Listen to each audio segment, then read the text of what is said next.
Wow.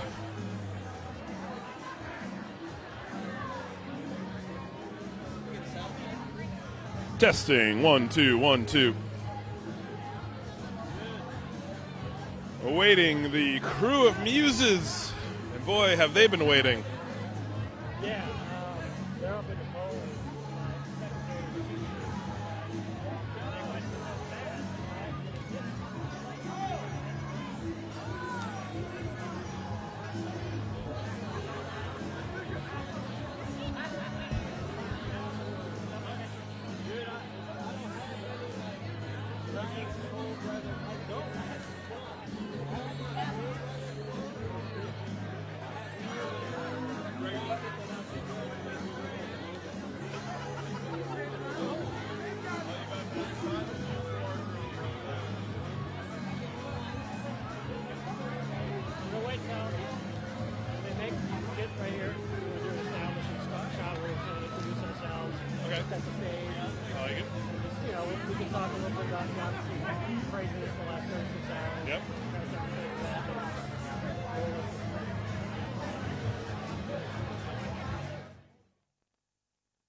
Test, test.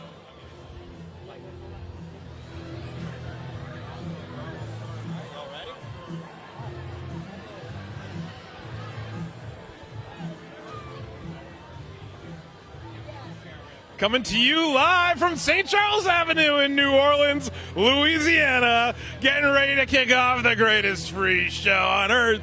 It's Mardi Gras. I'm Ian McNulty. I've got my buddy here, Keith Spiro. You know him, you love him. We're, of course, with the Times-Picayune, the New Orleans Advocate, NOLA.com, and we are going to be broadcasting you a tremendous slate, a heavyweight bout of parades. Muses is just getting rolling here. We should say right from the beginning, we're sponsored by Gardner Realtors for this whole shebang. Fine people, I hear. That's right, that's right. The Kern Command Center van is coming by, and everybody knows that's an exciting sign on the parade route because it means here comes the parade. And boy, I'd say they've upgraded that Kern Parade track. They used to be in like a pickup, I think, back in the day. And now they've got like a better truck than like Pearl Jam. Some serious tailgating action could happen than that thing. And we're going to have a lot fewer marching groups and bands, but here is one to start it off, the Camel Toe Lady Steppers. And they're definitely part of this trend of female marching groups that have names that, I don't know, how would you say it, Ian? Have a couple of different meanings. They're tongue-in-cheek, whichever cheek you choose. That was Ian that said that, not Keith. But yeah, look, it was a shame. Obviously, this parade was pushed back a night, 24 hours, because of the high winds last night. So most of the units were cut out, most of the dancing units and bands. But some of them survived to make the march. The Camel Toe Lady Steppers, one of them. And obviously, a very colorful group of folks. Cool headdresses, the pink and black. Looking good, ladies. Let's listen to this band a little bit.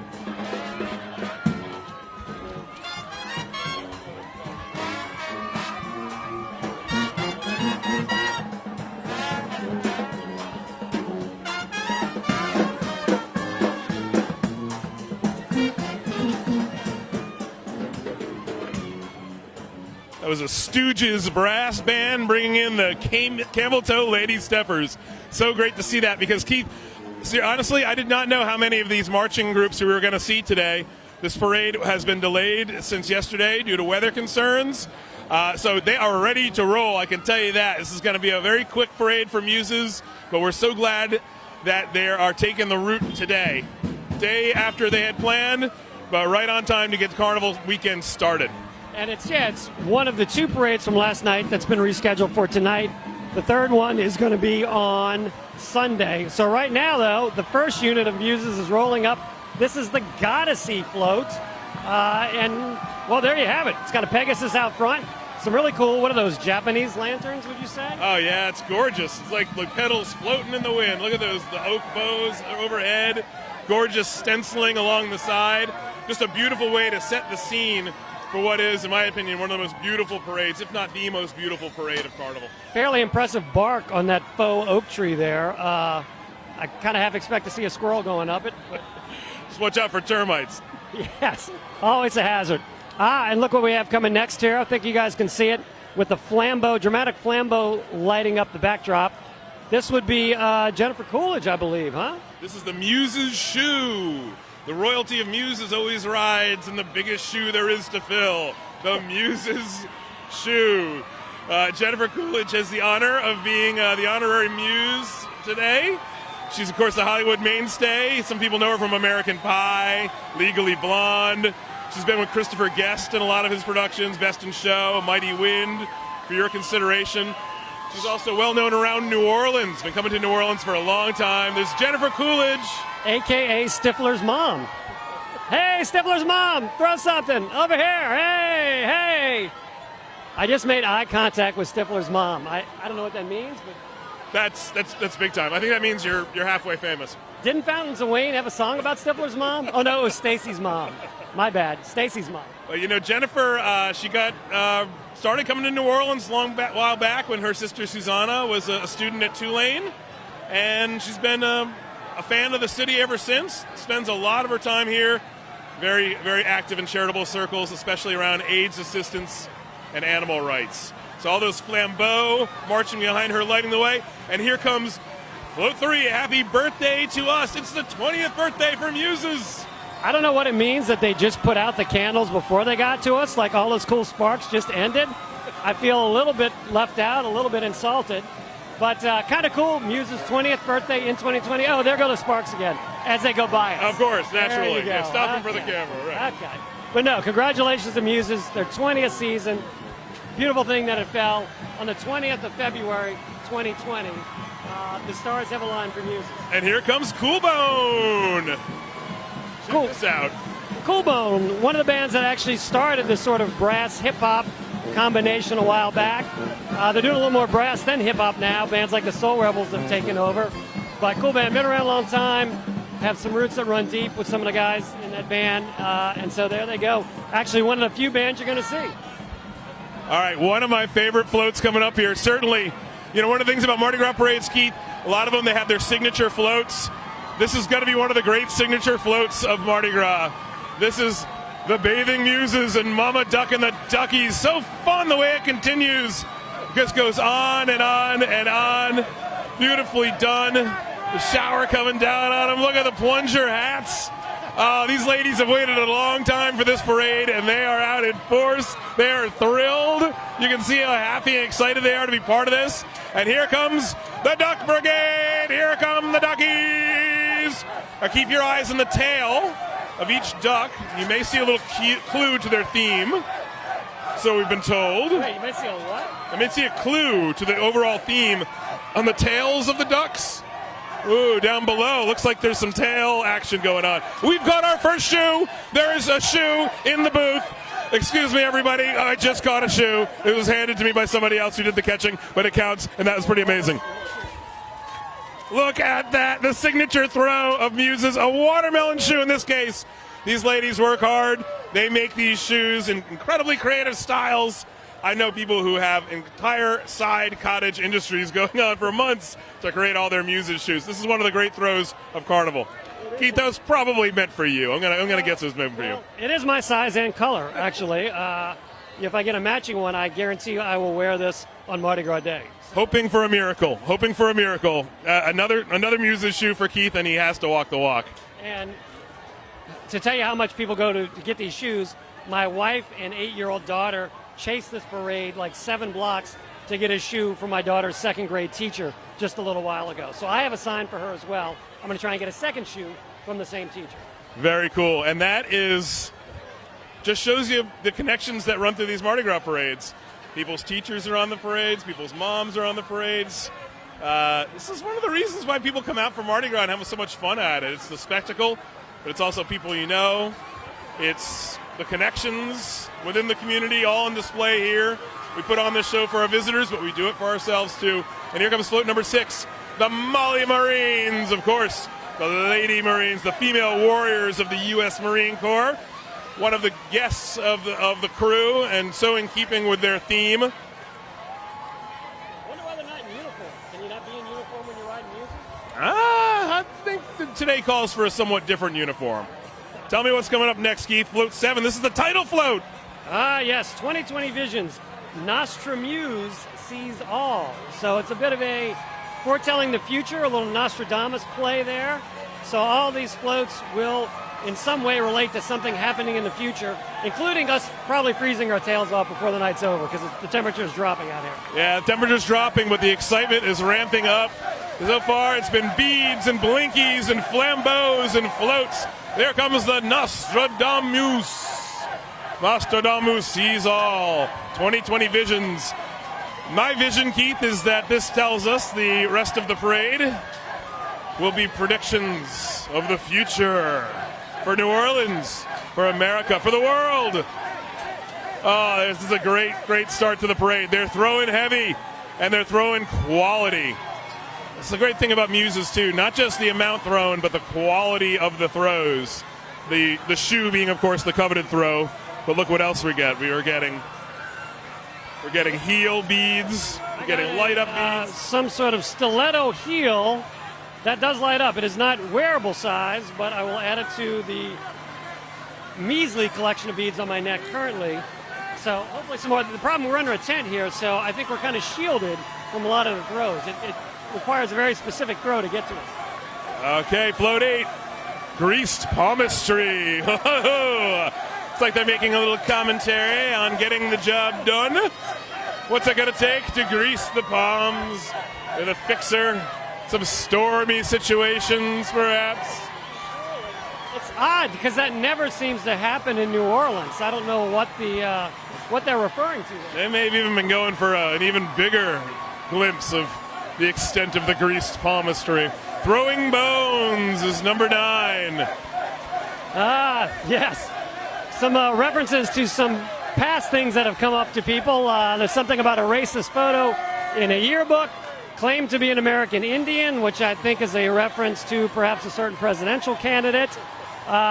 So they're kind of the muses hitting on all sides of the political spectrum tonight. And let me tell you, Keith, these floats are really moving. I haven't seen a parade move this fast in quite some time. They've got a straight shot here, right down St. Charles Avenue, beautiful St. Charles Avenue. Float 10, reading tea leaves. There's the English Brexit tea. Yes. Again, very political for muses so far. And you're right, the speed at which these floats are coming by in the whole parade, it's pretty intense. Ian, go to there's a shoe, Ian. Go get it. Look, that lady's waving a shoe. Go, go, go, go. What the heck was that catch, dude? Oh, did she really? Oh, thank you. Thank you. Somebody just sent me a shoe, which bounced off Ian's shoulder onto the WWL camera. It was a group effort on that one. Yeah, that's pretty good. That's his second shoe of the night. Well, Keith 2, Ian zip, but he does get a credit for 1 assist. And it doesn't match. All right, make him match. Float 11, emoji board. Ooh, this looks like a fun one. These floats are great, Keith. Oh, the hits keep on coming. My co-host went down with a blinky to the head, but he's okay. He's back up. He's got 2 new shoes to stand on. It's a bicycle. Oh, bicycle bell. That's pretty cool. Like I said earlier, Keith, great throws. Not just the same old stuff, but stuff you're actually going to see used around New Orleans. Okay, float 12 is Love Motion number 9. Swipe right to find love. Ooh, a digital age romantic gesture. On the side of the float it says, "Find Mr. Right now from the comfort of your phone." There you go, a little commentary on dating. Now, Ian's rushing the float. He is rushing the float, seeing what he can come up with. Now, Ian, you didn't meet your wife by swiping on the phone, did you? Absolutely not. No, that was I met her the old-fashioned way, hanging out in bars, looking morose enough that I enticed her into conversation. It was post-Katrina. It was different days, Keith. It was different days. Different days, different times. That's right. We didn't meet people by keeping our heads in our phones. We met them by keeping our heads in the air, heads up. Feet on the ground or heads in the air. All right, here comes another one of the dancing groups, which is great because we get a little break from the floats. They've been cruising past pretty fast. But I'm so glad that Muses is able to take the route tonight. It's the day after their scheduled appearance. And the Bearded Oysters are with them. Another one of the great marching crews of Carnival.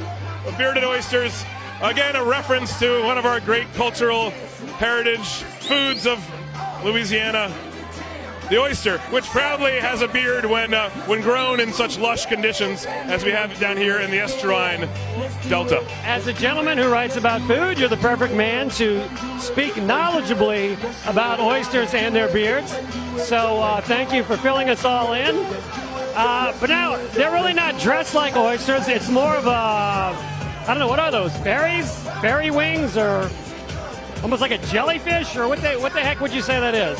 Butterfly? Well, it goes back to the biology of the oyster, you see, Keith. It's a filament that the oyster sends out at a certain time of the year when it's time to molt and time to go into that stage of its life. Obviously making that part up. But oysters, of course, very popular here in Louisiana. One of the delicacies. You can find them all over the country. But I believe there are no oysters better than Louisiana oysters, and probably no oysters better than the bearded oysters marching in front of us. And there is an actual bearded oyster down there. I don't know if he's in the shot right now, but there's a guy right down there in front of our stand. So I think that's a first. I've never actually seen one of the bearded oysters with a beard, so there you go.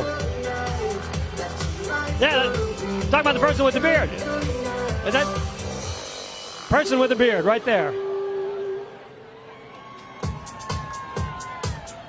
We got a sound system coming up behind here. I have mixed feelings about the really loud speakers in these parades. I'm all for them having the music for the people to dance by, but I don't know if they need to hear it in Kenner. Can I just get off my lawn from you, Keith? Just to finish the thought. Just get off my lawn, right?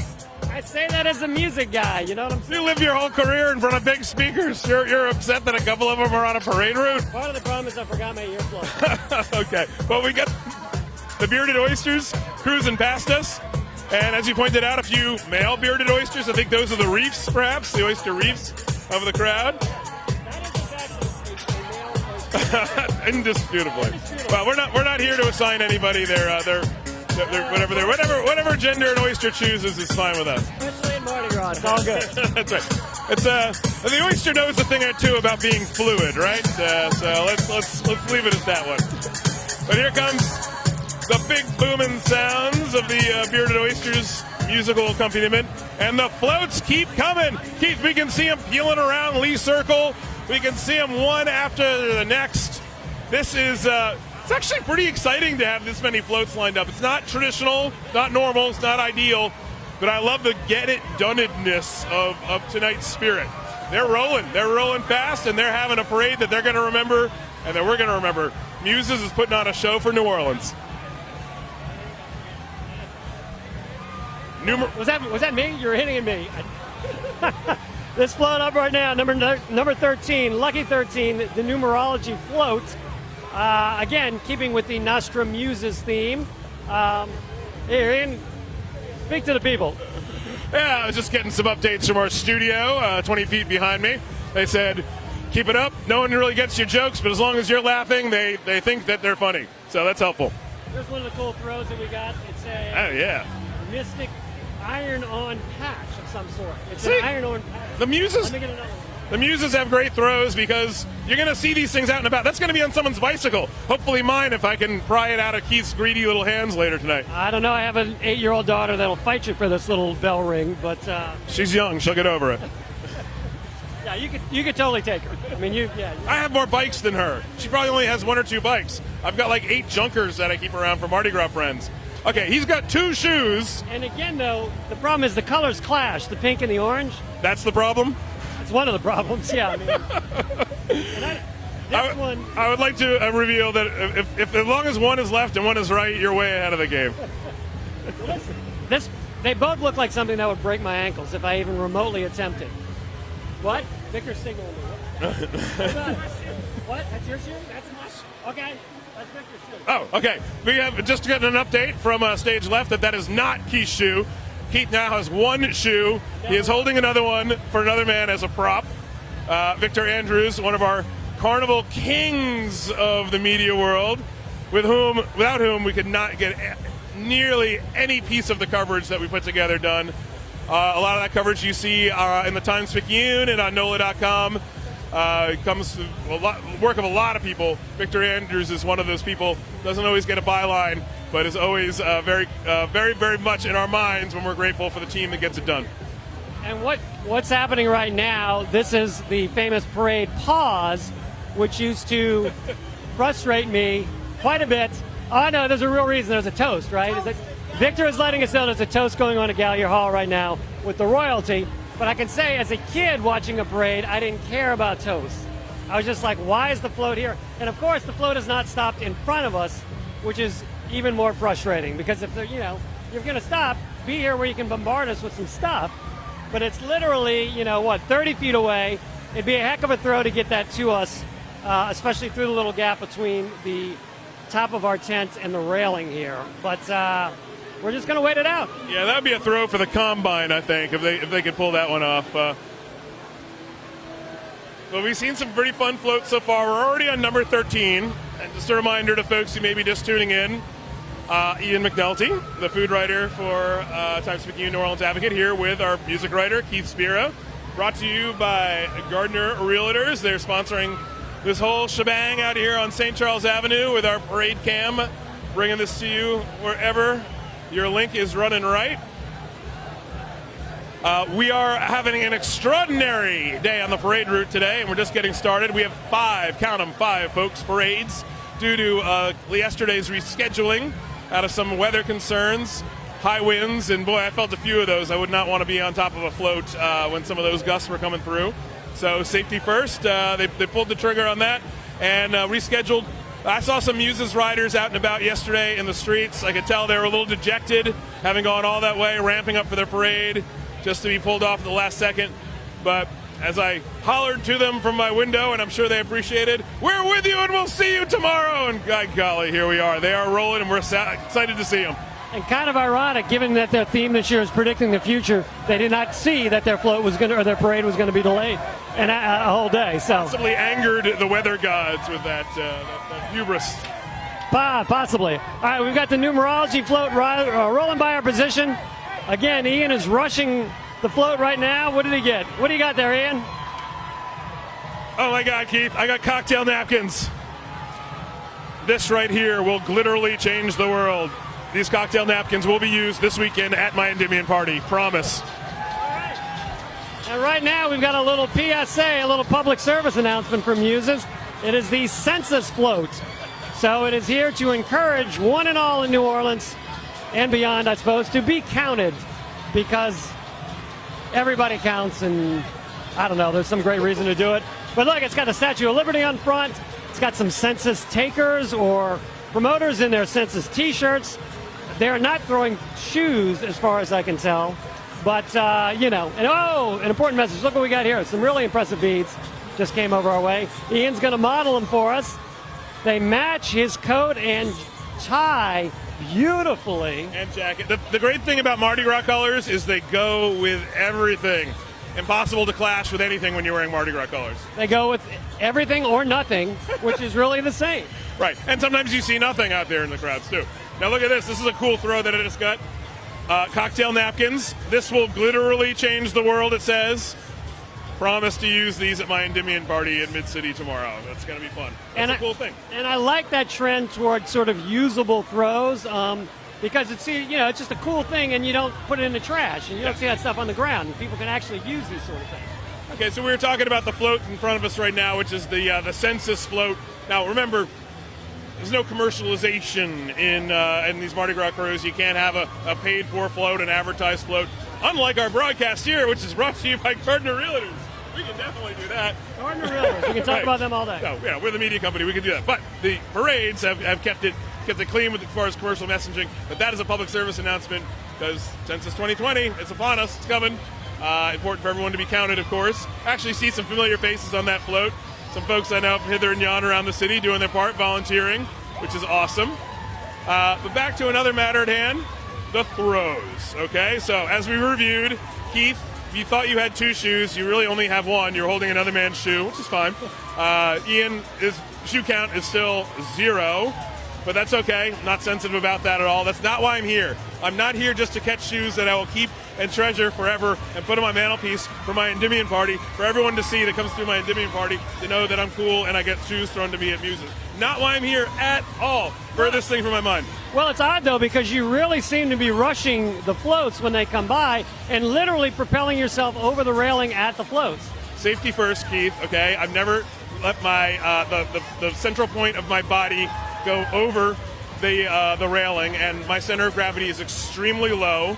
I'm deceptively bottom-weighted. Not a lot of people know that about me.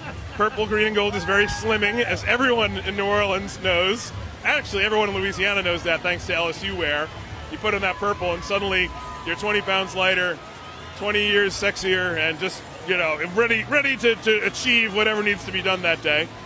Another one of the secret powers of fashion in Louisiana. It's the ability of purple, green, and gold, or heck, just purple, to get the job done. And mercifully, the parade is rolling again. The toast must have been toasted. And I'm sure the officials there at Gallier Hall were excited to see Muses rolling by just a day after their scheduled time. because the show must go on, and they're putting on a show, Keith.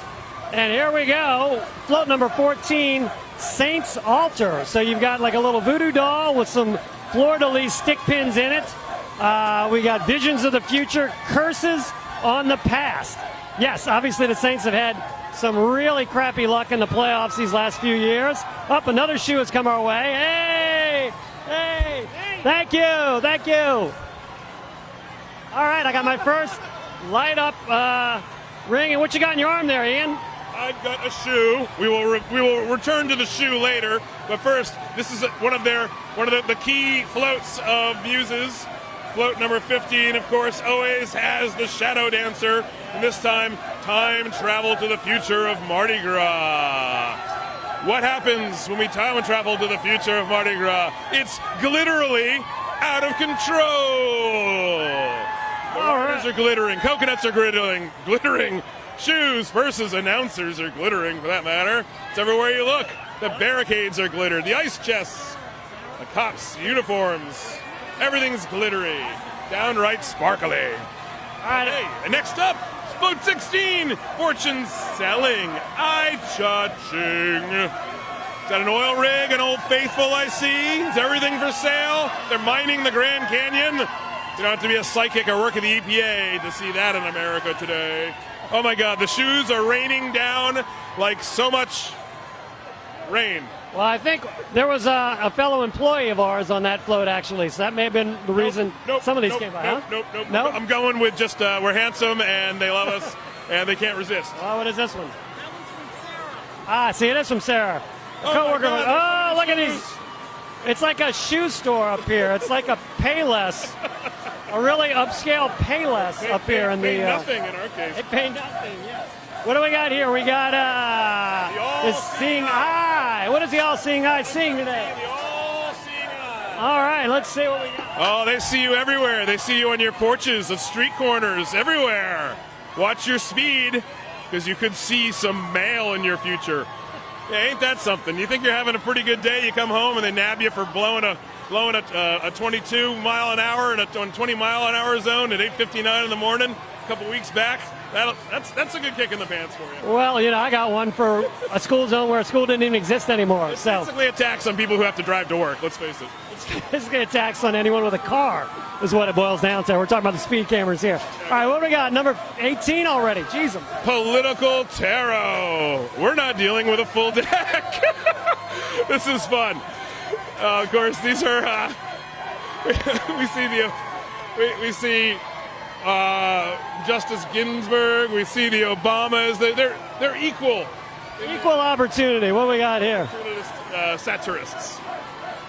Looking at here. Oh, they're throwing cups with art. Oracle of the Sky. Oh, this is cool. Bringing in the beloved New Orleans chief meteorologist, Margaret Orr. As they call her on the float, Margaret Oracle. Seems like they should actually have Margaret riding. I mean, she is like alive and with us and very active. So they could have put her on her own float, which would have been kind of cool. That's pretty cool. Margaret Orr, the only Margaret I know that pronounces her name with 4 or 5 syllables.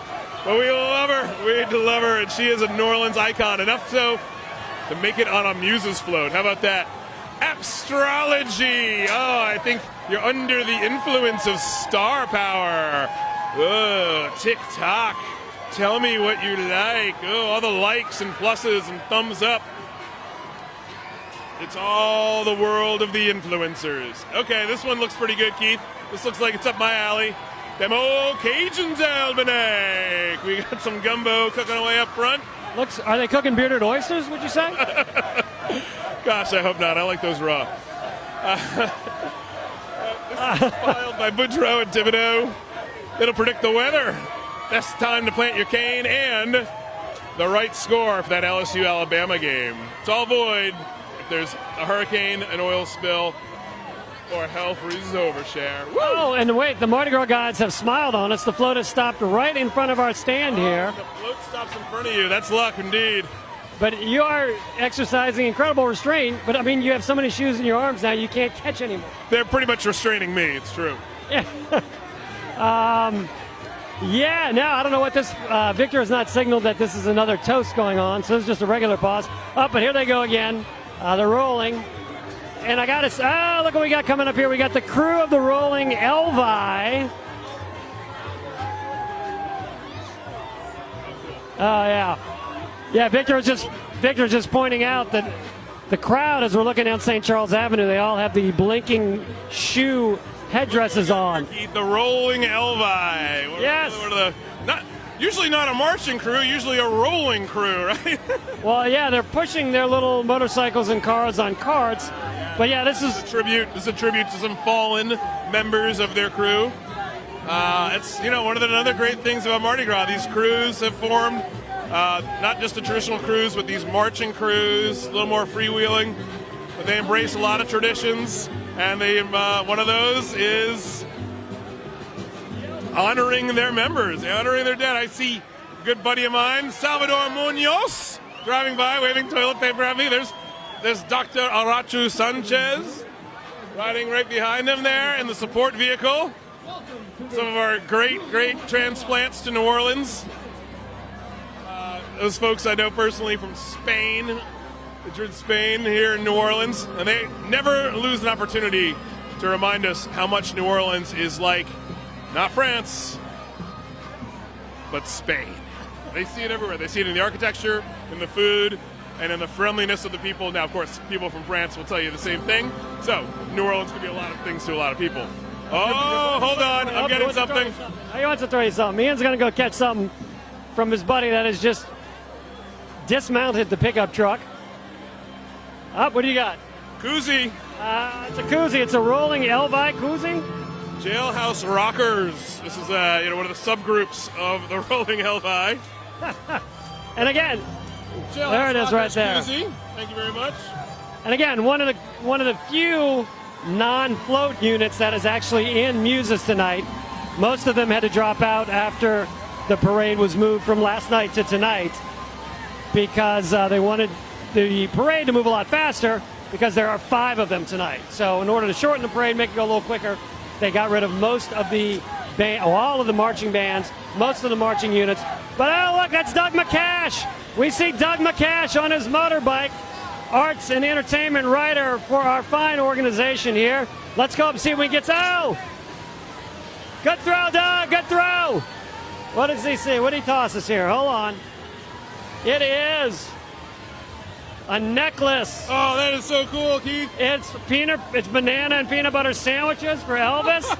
And bacon, banana, and peanut butter sandwiches, what, of course, the king was known for. That From Doug superb. McCash, who you can read on NOLA.com and in the pages of the Times-Picayune New Orleans Advocate. He was an honorary rolling Elvi tonight, and he looked good. Oh, more. Something for Ian. What you got?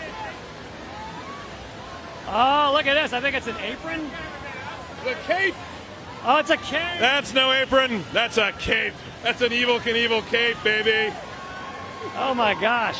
Wow, an Evel Knievel cape and an Elvis necklace. An Evel Elvi cape. An Evel Elvi, even better. Even better. I think that was that McCash's real beard? He looked great. Doug McCash, the arts writer for NOLA.com, the Times-Picayune, New Orleans Advocate now, all those things. He's been a long-time presence on the cultural scene here in New Orleans, and he will tell you that he has the greatest job in the world. We don't doubt him. Actually, being a guy who covers food and covers music in this town, I'd say it's a dead heat. But his enthusiasm is never in question. And, he's living a pretty good life if he's out there rolling with the rolling Elvi, I'll tell you that. And tell you how far back Doug and I go.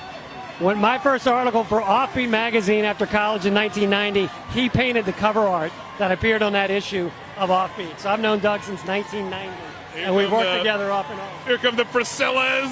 Of course, another unit of the rolling Elvi, the Priscillas. The Priscillas, the yep. Lovely Priscillas. The lovely Priscillas. The wives of Elvis. And here's your Marie Laveau go-to voodoo drive-through. That's worth repeating. The Marie Laveau to-go voodoo drive-through. I love it. Your authentic New Orleans experience. Poking fun at your Gree-Gree, your Marie Laveau to go. Of course, a reference to the famous Voodoo Queen. More shoes just my God. keep falling on the decks here. I think we must have known somebody here because we just got 2 more shoes. A huge necklace. There you go.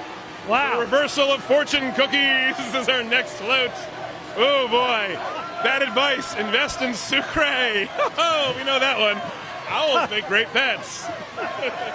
Tattoo. What does it say? Tattoos are a sign of romantic commitment. Tattoos are a sign of romantic commitment.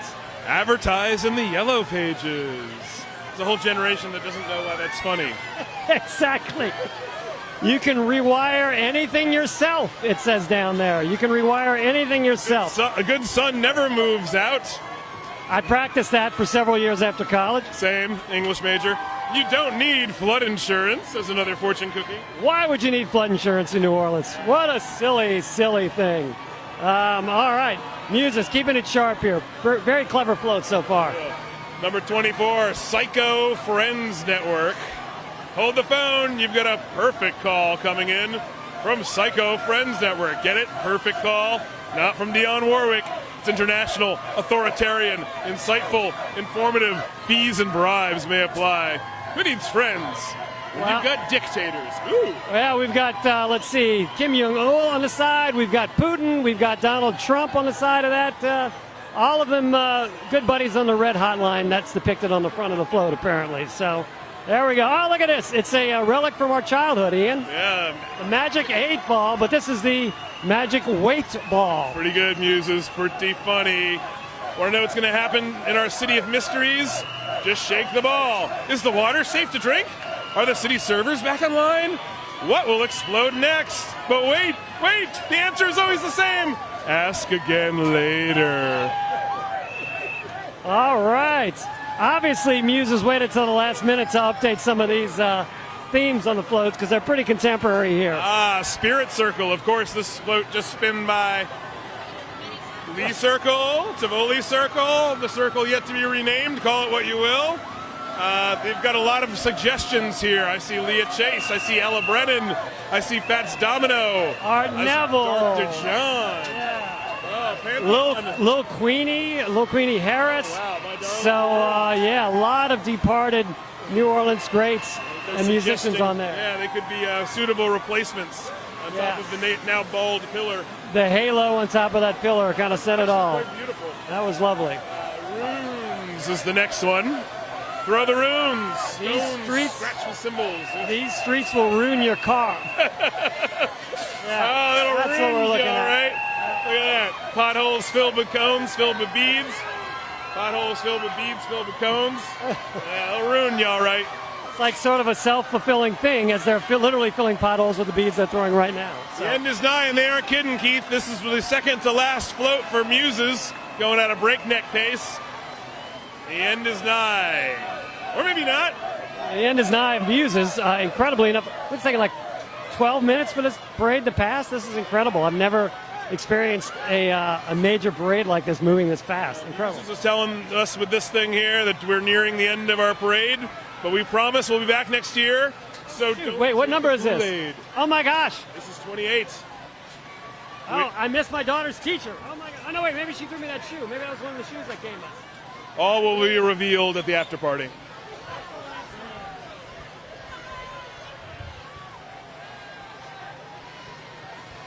Now, Muses always goes in big with their themes, and they carry it on from the first to the last. I love that about them. This has been pretty entertaining. What a great way to start off a blockbuster night. Of course, right after this float, we have the Sirens, or the Sirens. No fire truck, though, of course, for the parades this year, as we know from the headlines. Yeah, different another odd twist to Mardi Gras this year with the ongoing labor dispute between the city and the fire department. The firefighters are not apparently doing the voluntary overtime shifts that included riding at the end of the parade. So you've had this kind of strange thing for lifelong New Orleanians who are used to the fire trucks being the signal for the end of the parade. Now the last float happens and everyone just kind of stands around like, are we done? Is that it? Do we go home now? Because those fire trucks aren't here to signal the end. Let's face it, New Orleanians need someone to tell them when it's time to go home. Yes, they do. Fire truck has long signaled that. Well, and tonight, you really don't have to go home because there's going to be 40 parades, one after the other, so you don't need the fire truck. No, you cannot. And Keith, as you say those words, I can actually see the lead elements of the next parade. Just a few car lengths back. Just a mere block and a half from where we stand right now. This parade is not even done, and I see the next one creeping up on us. The end is nigh, Muses. But boy, you made this parade pretty memorable. What a lot of fun that was. And of course, our last one, the Sirens, cast out by the Muses. They end the parade each year. What do you have to do to be cast out of the crew of Muses, I wonder? Well, these Sirens, they lure sailors to their doom. The Muses inspire the arts and sciences, and most especially the revelry of New Orleans. But eventually, the bad Muses end up on the Sirens float. It's a really well done float. The images on the front kind of remind me of the infamous mermaids from the 1984 World's Fair here, which caused quite a stir as they were bare-chested, as are the Sirens out front here, but very artfully done, very tastefully done. And it's a really beautiful float all around. Great way to end the Muses Parade here. We should take stock of everything we got. It's quite a haul. Yeah, that was a whirlwind, Keith. But next float's coming up, next parade coming up fast upon that.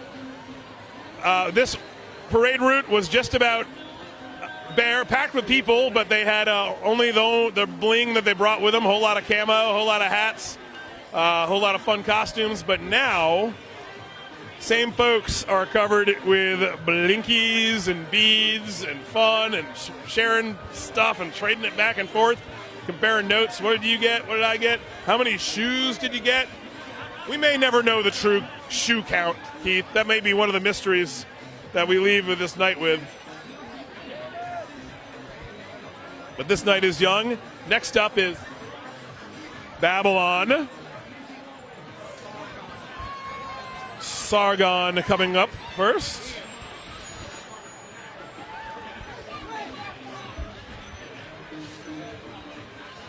All right, as you're looking down the street here, I think you can see this cool effect of the crowd blinking. Look at all the blinking headdresses on everybody. And that's one of the cool things about Mardi Gras. It becomes this kind of communal experience, especially when you have a throw like this that everybody can use right away. It really creates a pretty neat effect.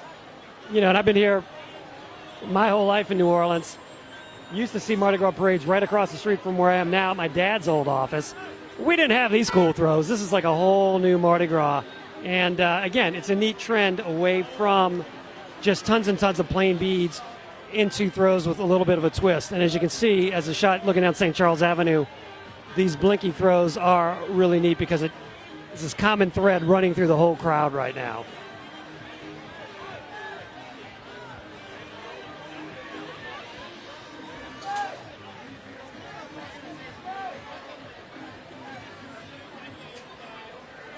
All right, you ready for number 2, Ian? It's coming on here just a couple of minutes.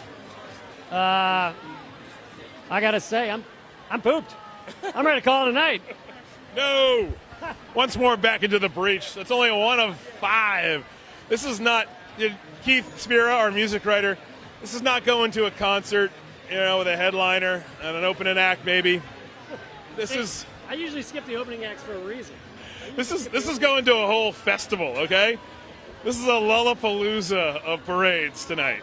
So this is not like a Celine Dion show. This is like a night at Shasta. Right.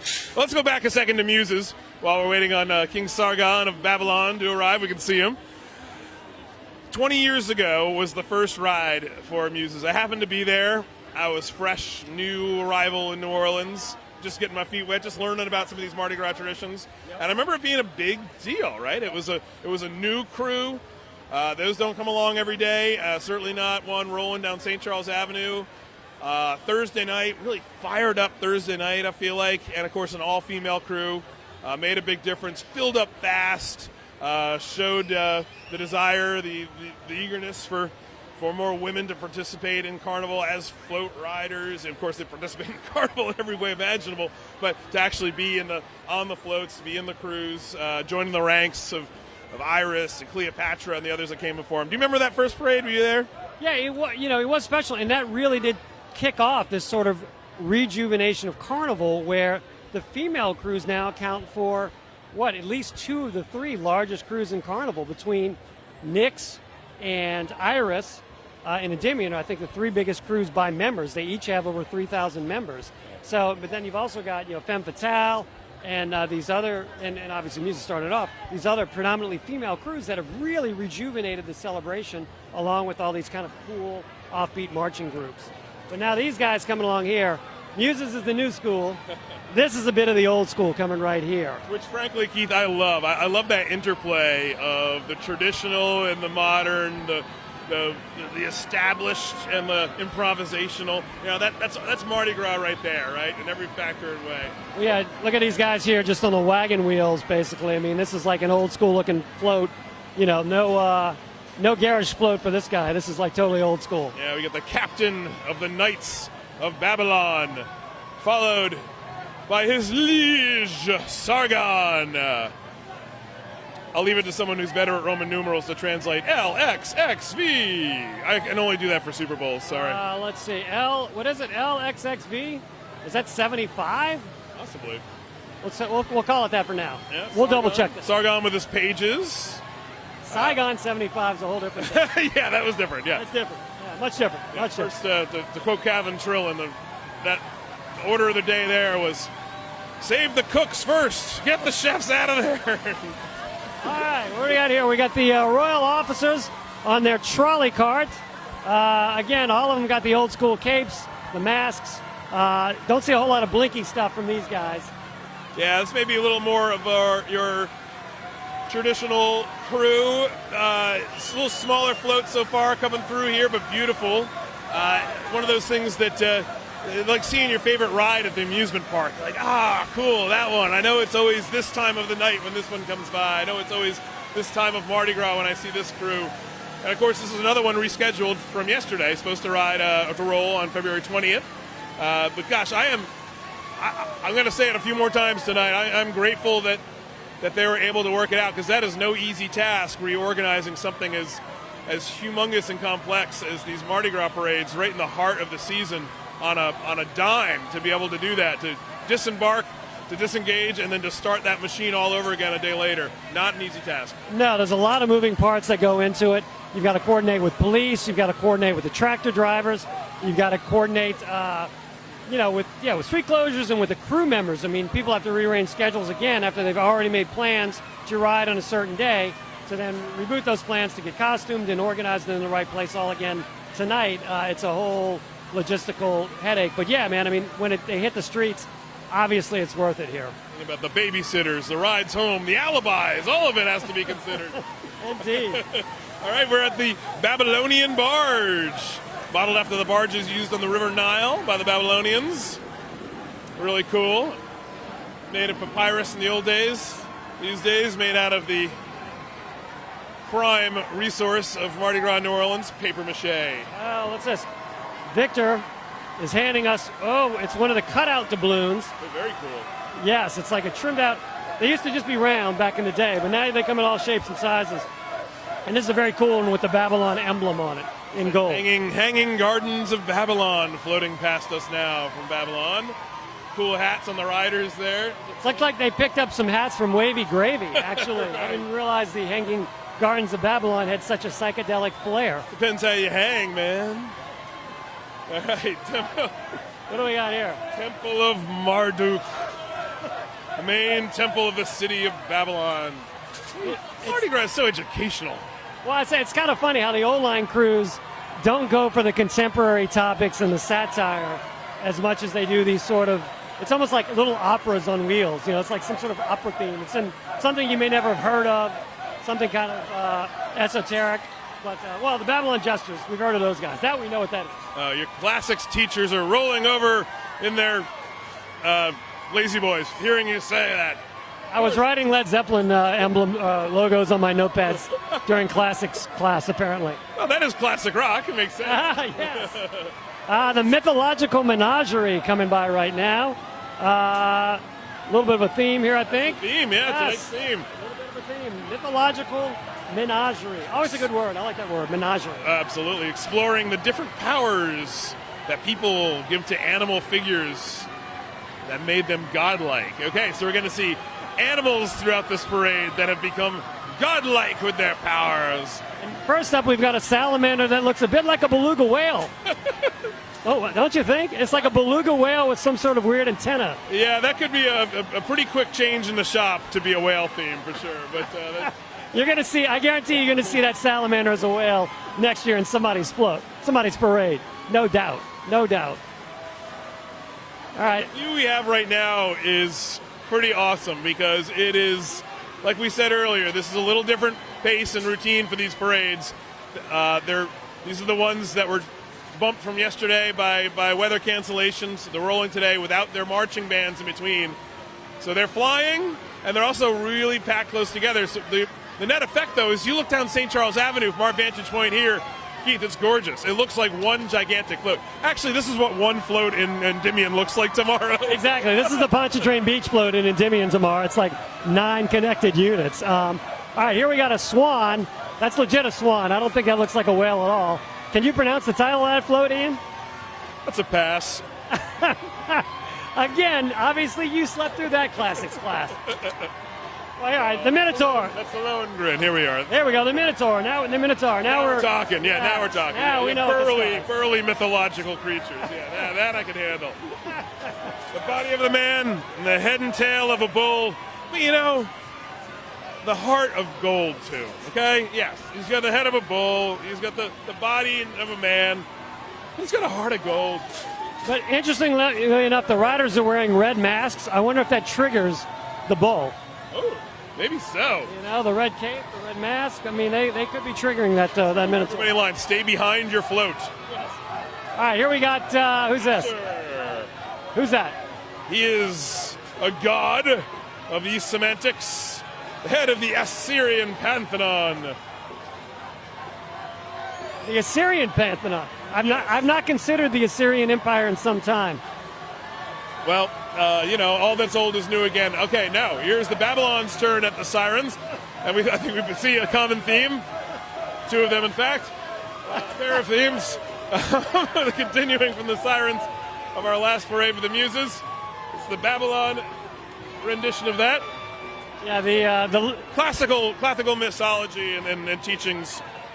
They leave little to the imagination and classical sculpture and the renderings of the classic form. You don't have to justify it. It's the legacy of the 84 World's Fair Mermaids. Living on. Okay. Living on. Oh! Float 16 is the unpronounceable Who's a Gutcha Kutcha Pakatilli Bean. And the figure on the front holding the snake looks like Sam the Eagle from the Muppets a little bit. It sure does. I've never seen Sam eat a snake before, so that is a little something different. The Aztec god of sun and war. So, sounds like someone you wouldn't want to mess with, that's for sure. Sam, that is that eagle's name in the Muppets, right? Am I doing it? Yeah, you got it. You got it. All right. I say that because I just saw the Muppets movie the other night, and Sam was in it, but I couldn't remember his name. Kid's choice, or you forced that upon him? I'm a Muppets fan. Yeah, same actually. I think it was the first time I ever saw Dr. John was on the Muppets. Dr. Teeth or Mr. Teeth? Mr. Teeth. Right? Yeah, but he did. Dr. John came on there. Oh, he did the actual Dr. John. Yeah. He wasn't just with the character that was modeled after him. He made a guest appearance on the Muppets. It was meta. Was it again Dr. Teeth or Mr. Teeth? Dr. Teeth. Dr. Teeth, the Muppet character. Really made it pretty clear where they were going there with the doctor. Very good. All right. Babylon rolling right along. We got just a battleship row of floats here lined up, throwing. Yeah, quite a bit of blinky stuff actually coming off of these now. Tossing their medallions, bags, cups. A couple new rules for Mardi Gras this year. You may have seen riders are prohibited from throwing whole bags of beads, which only in New Orleans would that be anything to even consider, right? I mean, they're simply asking the riders to open the dozen gross bag of beads and dispense them one at a time. Do not simply hurl this 4-pound bag of hard plastic objects at somebody's unsuspecting face, later to be washed into this drainage system. which will definitely crimp the style of certain Endymion riders, I think. They especially are famous for throwing large piles of beads at the same time. Well, they're going to have to go for speed, not weight, this time around. So we'll see how that goes out. All right, we got a pretty cool-looking scorpion passing by right here. The title of that float is Scorpius. So, not much of a stretch there, not much of a stretch. It's rocking us like a hurricane, but we are still loving it, that's for sure. Oh, Scorpions reference. Yeah. German classic rock. That's all I got, yeah. The Scorpion, sent by the goddess Artenius to do battle with the hunter Orion. All right, we're already moving on to gargoyles. Yeah, okay. The list keep flying. 5 seconds. Yeah, the pages are turning here pretty fast. We're on the gargoyles. This float I like. This is pretty cool. Imagine you're a little kid looking up from your spot on the parade route, seeing that gargoyle grinning down at you. Yeah, you won't sleep for weeks. Yeah. I mean, A Nook is our next one. Moon pies are flying. We have a moon pie sighting. First moon pie sighting. a Nook is a snail, apparently. A Nook goes back to ages and ages ago, BC, in the Jordan Desert. Was later adopted by the Three Stooges as one of their three deities. A Nook, a Nook, a Nook. Yep, that's right. Not a lot of people know that. Number 20, again from Mexico. Quetzalcoatl. I think I'm getting closer with these pronunciations. I say, was that right? I'll give you, that's a pronunciation that goes better with a few Coronas. Maybe for the listener instead of the speaker, but you get the point. Is this Aztec? This is Aztec. Yeah, this is a Mexican god, the plumed serpent. Getting some good ideas for my Mardi Gras costume on Tuesday. Plume serpent. Yeah, I got plumes. I can take the serpent part. If I can find it at Goodwill in red, white, and blue, it's a costume, baby. Have you not planned your costume yet? We're taking this one by the seat of the pants, which actually might be the theme of the costume. Well, anything could happen between now and Tuesday, so a whole new news theme could emerge. Absolutely, yeah. I like to keep it current, like Tuesday morning current. Anibus, is that who this is? Yes, that's right, Anibus, which describes the public transit system in New Orleans right now because... Streetcar Anibus? Yeah, they're all messed up. Nobody can get anywhere right now in downtown New Orleans. Between parade routes and street closures with the collapsed hotel and just ordinary run-of-the-mill, poorly scheduled construction, you're not going to get there on a streetcar, you're not going to get there in your car, and you're not going to get there on a bus. Well, right now we're in the 800 block of St. Charles. For those that know New Orleans geography, I decided a better option was to park at the Municipal Auditorium, Mahalia Jackson Theater, and just walk over here. So 20-minute walk I figured was better than sitting for 45 minutes in traffic downtown. All over, data banks all over the world are going nuts as New Orleanians, their step counters go through the roof, and somewhere anomalies are being recorded in these vast data centers somewhere that are measuring every metric of your biological condition. Oh my God, there's something crazy going on in New Orleans. Everyone's walking suddenly everywhere and jumping up and down, but also sleeping late. Odd occurrence. Well, I say that, and between that and the buffets and everything else, it probably all evens out. Yeah, ultimately. What big data can do with Mardi Gras. Yeah. All right. What do we got here? A serpent. Not just a serpent, Keith. The Migard serpent. Again, something I've never heard of. It means world serpent. One of three children who was tossed into the great ocean that surrounded Migard. Grew so large it could surround the earth and grasp its own tail. Probably some irony there. Now, is this float named for a spice? Cumin? It sounds like it, doesn't it? It was an ancient Egyptian god of the Nile, a creative god, molded people out of clay on the potter's wheel, placed them in their mother's womb. That's how they get there. Frequently portrayed as a man with a ram-headed man. Well, we got a chant going in the stands here who they apparently know a rider. Somebody named Charlie is very popular in this place. Yes, and he is showering them with cups and such. All right, here we got it's not a trout. That's Orion and the dolphin. That is not a dolphin that I've ever seen right there. Again, waiting to be molded into a different character for next year, perhaps. Beautiful, beautiful, beautiful floats, though, I have to say. I do love these small, classical parade themes.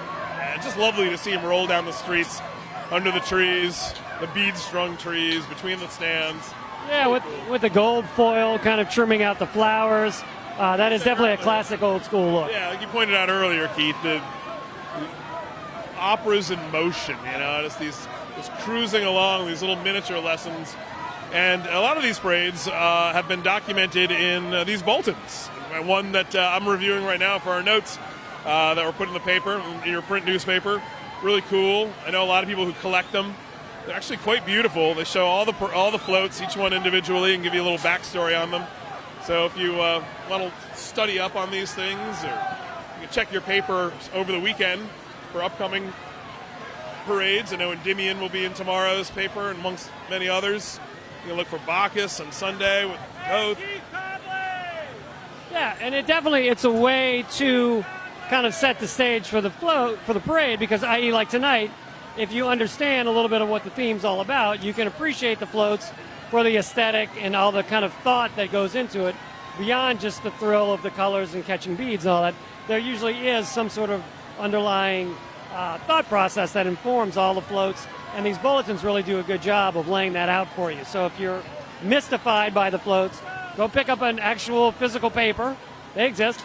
And get the parade bulletins, and check it out and learn a little bit about the parades. Yeah, it's pretty cool. It's like the playbill for the theater that is Mardi Gras on the streets.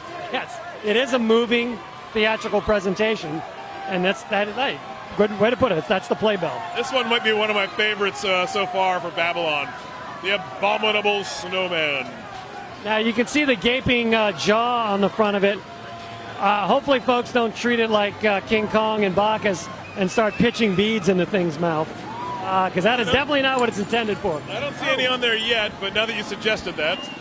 Wait, hold on, I got to pick up the balloon. The trinkling that you just heard were doubloons hitting the deck around here. Not a doubloon guy myself, but I know some people who are crazy for them. They collect them like baseball cards. Squeals of delight from the stands here at the Times-Picayune New Orleans Advocate headquarters on St. Charles Avenue as the throws keep coming. Friends identified in the stands. Fun stuff raining down. And again, beautiful to look out over this crowd and see the evolution of the crowd too, as more of the necklaces and headpieces and hats and banners and scarves and beads and catches and throws accumulate. Real fun. I did have to bend down and pick up those doubloons. That is like it's a reflexive action from my childhood when everybody coveted doubloons. The sound of a doubloon hitting the ground just brings me back to when I was like 8 years old and having to scramble for them instantly. So now I feel like I've completed my mission for this particular parade. I have a fistful of gold Babylon doubloons in my hand. And a moon pie in the other. Living the dream. Yep, the coin of the realm and a tasty snack. I would gladly trade this moon pie for something. Okay, to your point earlier, Keith, about the educational nature of these things, I knew the Abominable Snowman from Rudolph. Sure. Turns out, the year without a Santa Claus? Creature of Himalayan folklore, dating back to 336 BC. That was my second guess. Enhanced in 1921 by a journalist, Henry Newman. Many unsubstantiated sightings, including his appearance in Rudolph the Red-Nosed Reindeer, but known to live in the Himalayas.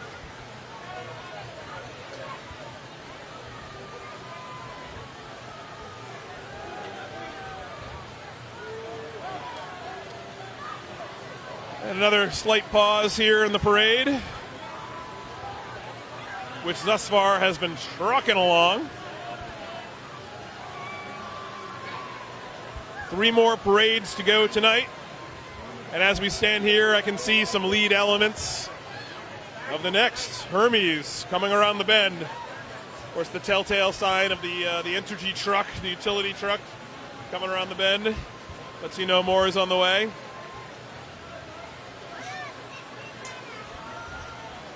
And as we're sitting here, we can talk a little bit about, the themes of New Orleanians being creatures of habit and how this is like a family celebration. Come back around. Yeah, and how this is a family celebration For me personally, as a kid, my dad's office was literally the building across the street from where we are right now. Directly across the street from the Advocate Picayune offices was my dad's old office. So when I was a kid, I spent every single Mardi Gras across the street. So in one way of looking at it, my entire life I moved across the street, which isn't a lot of progression necessarily.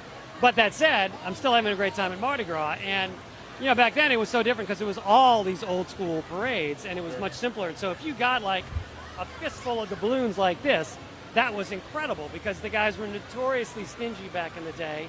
And, it was beads and doubloons. That was it, Maybe the supply chain was a little different, too, I mean, this was, maybe they weren't getting shipping containers of cheap plastic beads from China. So, maybe you had to be a little more parsimonious with this stuff. But, this is the thing, to your bigger theme there, Keith, one of the things I love about Mardi Gras and experiencing it and frankly, growing with it is the way that the framework is always there, even though the variables can change, right? We talked about it with the evolution of the more modern crews. Muses we saw roll by earlier, one of the modern crews. But working within the same framework that's been going on here for generations. So it's one generation can pick up the mantle of the next, put their own stamp on it, put their own personality on it, reflect the times a little more, and yet tradition continues too. It's one is not necessarily in competition with the other. I think they augment each other. Yeah, and that's the thing about Mardi Gras is that it is malleable in a sense. The bones are strong, the structure is strong, the basic framework of the thing has stayed the same. But yeah, as you say, it can adapt to the times. Some of the themes are a little bit different. I mean, obviously, there have been upheavals over the years. The integration battles back in the day, and just the fact that now there are so many female crews, which you didn't see. There were a couple of old line female crews back in the day, but not that many. Now that's such a strong part of Carnival. All these extra marching organizations have brought a whole new flavor to it. As I said, as I think back to being across the street 40 years ago and watching parades, and now, it still feels like the same experience. Absolutely. Mardi Gras is still the same, except that I'm not, with my dad with a stick and a piece of gum on it, trying to get doubloons out of the storm drains, because that's how valuable they were. You had to, it was worth rigging out some MacGyver contraption to get them out of the storm drains.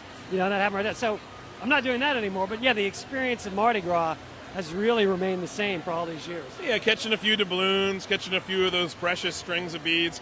I can relate to that because obviously, as you can see, I really prefer the subtlety of Mardi Gras. It's not the size of the catch that you get or, the number of them, but it's the, it's just the experience, that one-on-one, that connection you feel with people on the float when they throw something to you, including the biggest beads you've ever seen in your life. This is kind of ridiculous. I hate to break it to you, it's not the biggest I've ever seen, my friend. But. Well, scale goes a long way. This is about as big as I could possibly wear. But also, Mardi Gras changes with us. We change too. We grow up. You're in a different phase in your life. You're still enjoying Mardi Gras in a different way than when you were a kid. Mardi Gras changes. We change. And yet, every year around this time, we know there are these cultural cues that go off to remind us it's time to go outside, put up your hands, yell and scream. And guess what, folks? We're about to start doing it again because the floats are rolling. Yeah, and here we go. And yeah, you're right. The continuity is there. I mean, I experience it with my kids. They're up the route, seeing all these same floats about an hour and a half ago.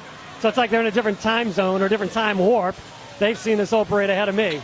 All right, so we got the freaky, abominable snowman is moving on. No beads in its mouth, thankfully.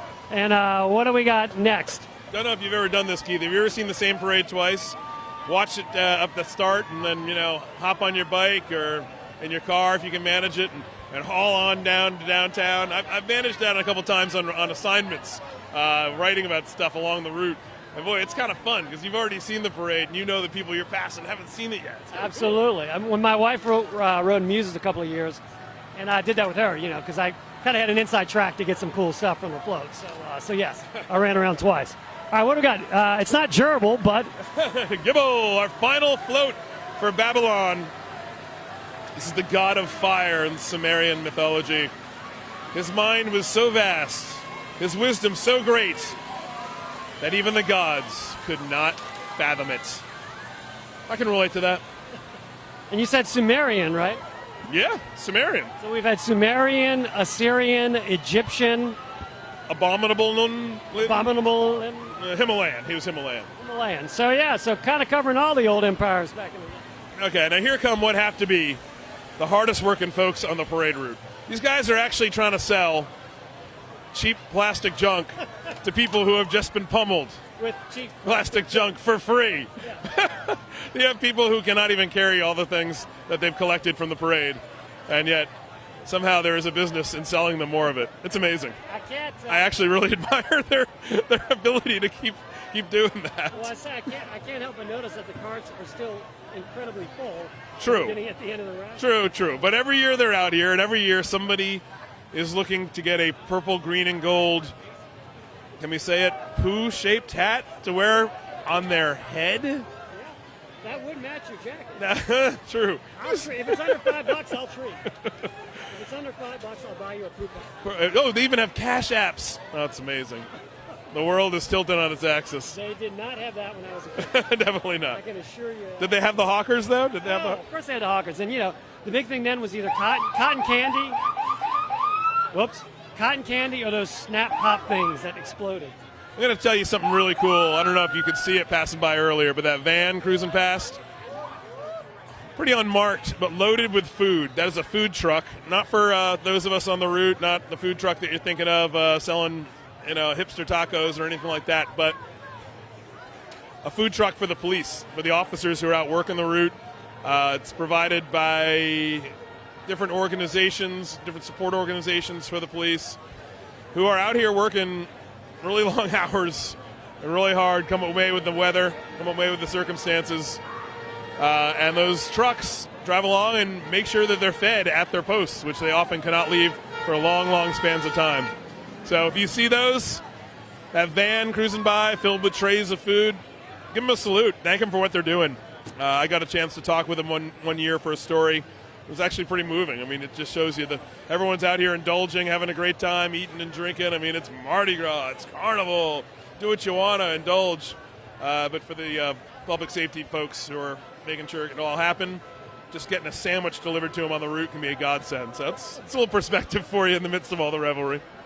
Makes you wonder how many people that have dressed as cops during Mardi Gras have gotten a sandwich by mistake. I mean, that might not be a bad little scam. I like the way you're thinking, Keith. That's pretty good. I mean, Mardi Gras, you got to improvise. Citizens arrest and also give me some lunch. Exactly. That's what I'm talking about. Wow, they have just solved my Mardi Gras costume dilemma right there. Whew. Yeah, I tell you, folks, it ended up, I was afraid it was going to be brutally cold out here tonight, but it is manageable. Maybe the spotlight that's shining on us is helping keep us warm. But yeah, this is actually an amazing night for Mardi Gras parades. And I got to say, it was tough for the crews and obviously to get canceled last night, but it would have been a hard night last night with that kind of steady rain and the cold temperatures standing out there on the route. It would have been a rough night. Tonight, by contrast, is an absolutely perfect parading night. And you know how New Orleans is. One part of town can seem perfectly fine. The other, it's absolute weather Armageddon. So I was out and about last night, and there were some times we actually did want to take cover. And, you didn't want to be on a float or have to think about all those floats being out there under your responsibility. So we've had two parades go by really fast. Muses and Babylon. Both crews passed us faster than a property advertised by Gardner Realtors, our sponsor. Trying to slip in some jokes here and thank our sponsor for that too. But yeah, those parades did move fast, as I hear the properties do from Gardner Realtors. But our next one up is one of the parades that was scheduled for tonight. So we're going to get a little more of the pomp and circumstance. We're going to get the bands, and we're going to listen to them play. This is the Marine Corps Marching Band. Yeah, it looks like they've stopped here, which is sometimes a signal that they're going to play something. But no, they're going to march on. I got to say, I've always admired the discipline of these guys in these military units to keep a straight face and keep the line straight when they're marching through all the chaos. Sometimes you see women try to distract the gentlemen, the Marines. But they always, you rarely see them break character. They always seem to keep it. I guess that's a military discipline, which I have no experience with myself. But they're playing, just as they go past us. You would think they would play for the viewing stand here. Come on, I guys. think they looked up, saw who was up here, and said, nah. Hey, it's Barry Kern. What's up, Barry? All right.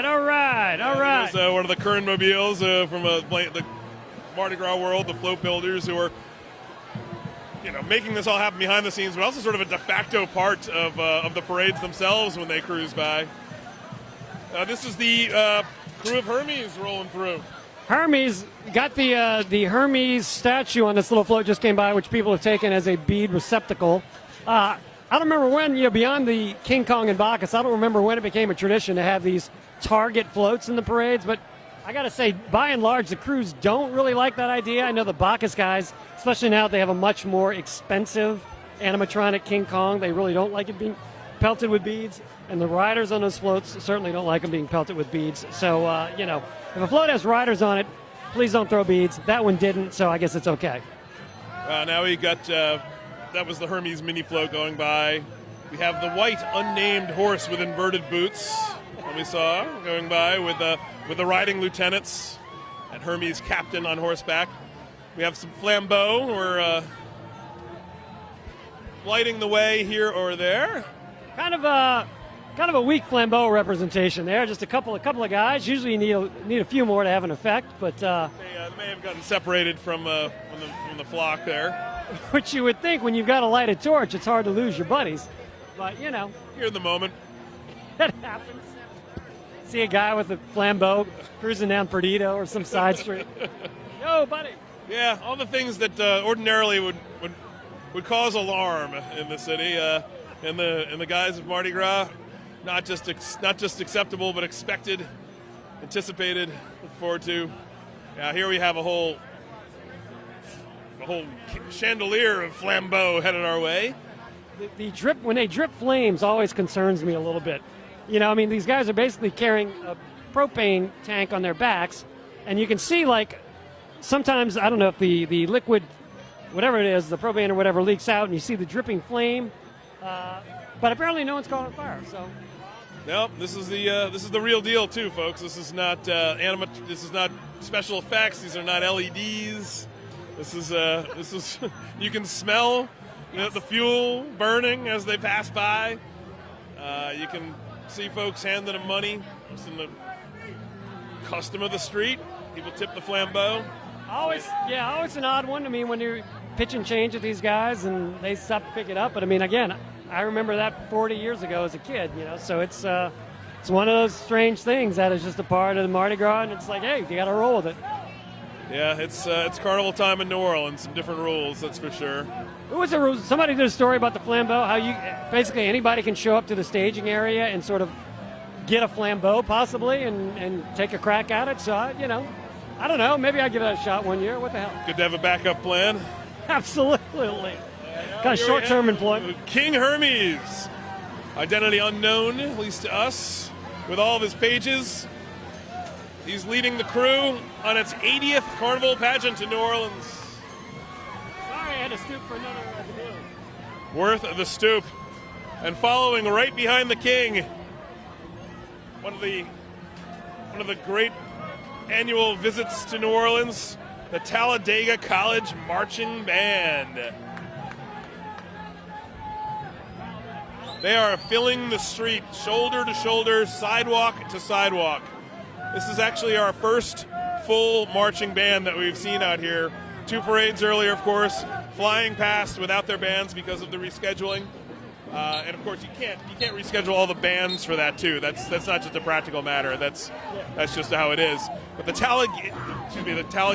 Talladega College Marching Band, always a great presence on the Friday of Mardi Gras. Down in the French Quarter, too. I've spotted them a time or two down there when I've been on a romp or a frolic on that Friday in the French Quarter. Always a lot of fun if you can dodge your deadlines and get down there. And here they are about to play. Let's give them a listen.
Okay, now it's Mardi Gras.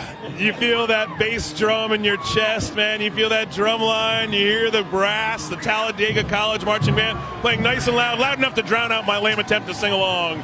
And here is Hermes, Messenger of Dreams. Talk about a gorgeous float, Keith. Now we're on to the classics in a big way.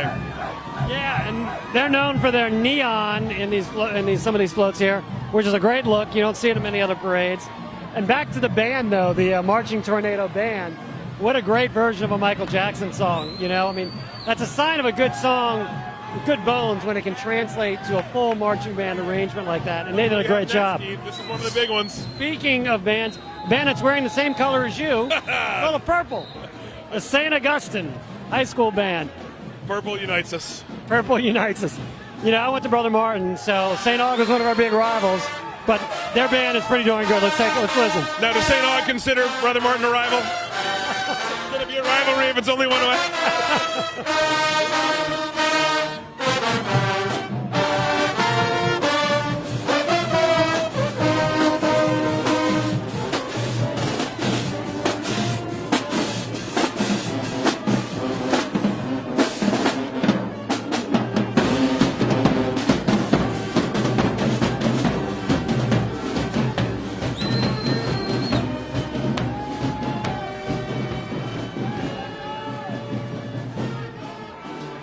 All right, there they go, the St. Augustine Marching 100, one of the great New Orleans marching bands, and one of the bands that you know you're at a good parade when you see St. Augustine. I think that's actually the first time I've seen them this year, and I knew something had been missing from my Mardi Gras experience so far, and that was it, not seeing the St. Aug Marching 100. Absolutely correct, Keith. I mean, the floats go by, everyone gets excited, they're throwing stuff. Mardi Gras is not Mardi Gras without those marching bands. We saw it after Katrina, right? Marching bands were scarce. Remember how different that was? You never take them for granted. What a wonderful contribution they make to the city. Name a Maroon 5 keyboardist and R&B singer who used to be in the St. Augustine Marching 100. Oh, of course, Mr. PJ. So now PJ Morton. All right, what do we got? we have Mia, mother of Hermes. A lot of it. Daughter of Atlas, mother of the Olympian Hermes, renowned herald of the gods. I dig the light up H's on these guys. That's like a little bit of new school bling with the old school float. Yeah, that is cool. It's a nice blend, you're right, because Hermes takes its name from the classics. These floats are going to be done in the beautiful classical style, these tableaux rolling down the street, the opera of the streets, and yet showing you a little more modern edge there. Like, hey, we can work some cool stuff in here. Like, we know it's 2020, kind of. But yeah, you still got these kind of old school dukes and whatnot riding, who always kind of creeped me out a little bit as a kid. You know, they were so mysterious and expressionless, and you didn't quite know what was under there. But, you know, every now and then they would deign to lay a doubloon on you, which was cool. I think Hermes has that reputation of being it's an old school crew for sure. It's on its 80th pageant this year. But a little more modern energy, maybe. You know, they refreshed the ranks. I know a lot of younger guys who are in it.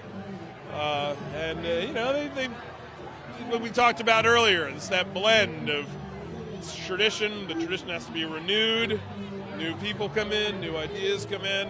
We all come out and partake in it together. All part of the grand tableau of Mardi Gras. Yeah, and, you know, again, Mardi Gras has a lot of traditions that other folks may not quite understand or may seem out of touch to some folks from other parts of the country, but, you know, it is part of that oddness that is New Orleans, you know, and it's... one of my favorite things in the world, Keith, is taking somebody that I care about, who I want to understand Mardi Gras, and showing them around for the first time. Because let's face it, most people, their impression of Mardi Gras is Bourbon Street, and what they've seen on TV. Maybe they have the awareness of a parade, but usually it's just sort of a debauched, sort of hanging out, oh my God, no rules kind of an experience. Is that part of it? I've been told, yes. I mean, I've heard stories about that stuff. But when people find out that it's really a family event, that is, the parade route is packed with kids, that's awesome. And how we have Team Gleason. Coming on, riding right there, of course, the great Saints hero, who recent Congressional Medal of Winter honor for his work with ALS, with raising awareness of Lou Gehrig's disease. So there he is rolling in the parade. I see that guy everywhere. Every concert I go to, just about he's there. It's incredible how much he gets around, and great to see him out here. He's getting a great response.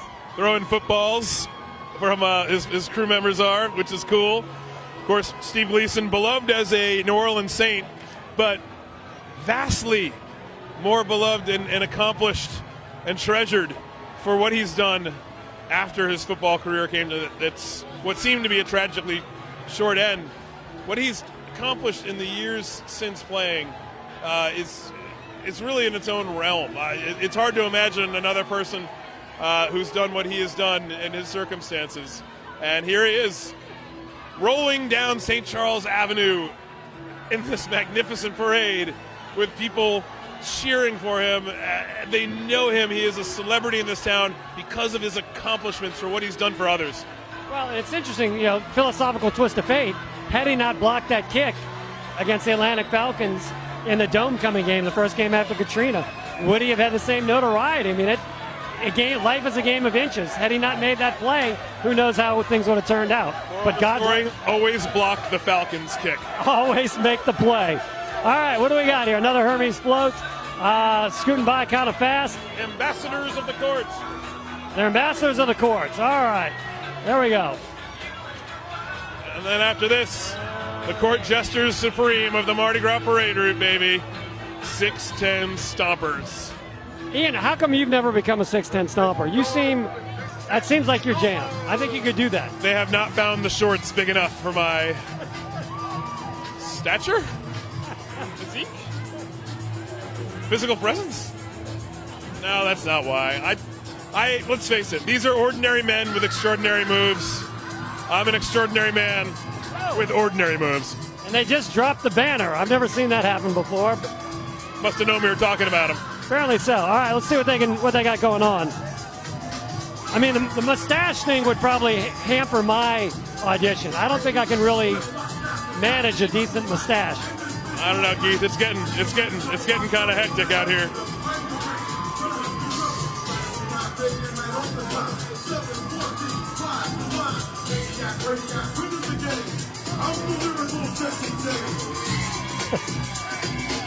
They've marched across the world, the Stompers. They've stomped their way up to the Macy's Day Parade, but they're most at home here in the parade route. Well, this is their natural environment, so people understand them here.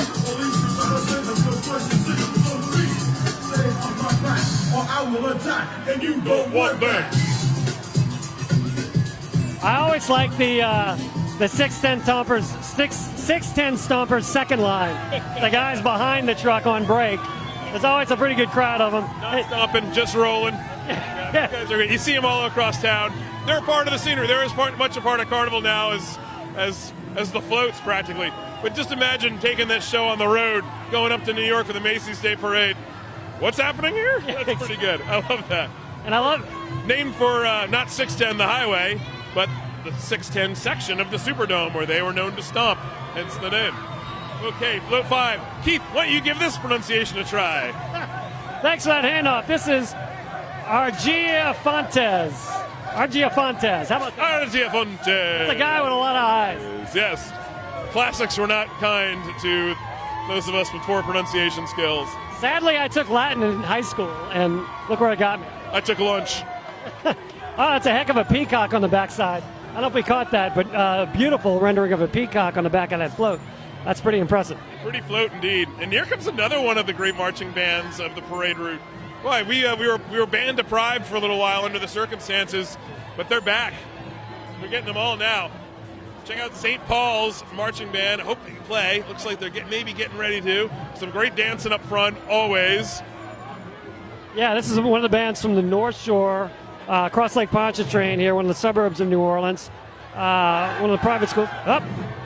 Here we go. Check them out. Check them out. Let's go, St. Paul. Let's do it. It's like they're taking a little inspiration from the 6'10" Stompers there, huh? Absolutely. Some future stompers there, I believe. Some future stompers. A whole mess of them.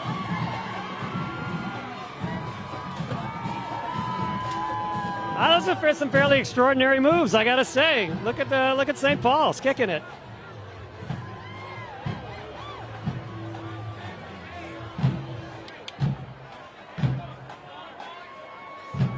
Yeah, I mean, it was interesting, like you said earlier, to have the compacted parades with no marching bands. There was kind of that kind of constant rush and thrill.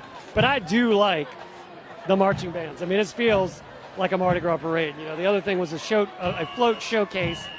This feels like a parade. You know, the bands are such an integral part. And, you know, not to get all serious, but like, this is why music education in schools is important, especially in this town. You know, you need kids that know how to play instruments to populate these bands. And that's why I think it is a priority here more than some other places. Listen, we love our sports in Louisiana, and we love our music too. And it shows way down, you know, with the youth coming up. I had some friends visiting last weekend from out of town, took them to the parades. They saw these marching bands come by. They couldn't believe it. They were blown away when I told them that these guys were in high school. These guys and gals were in high school. They couldn't. It was a different level from what they've seen. Let's listen to them.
All right.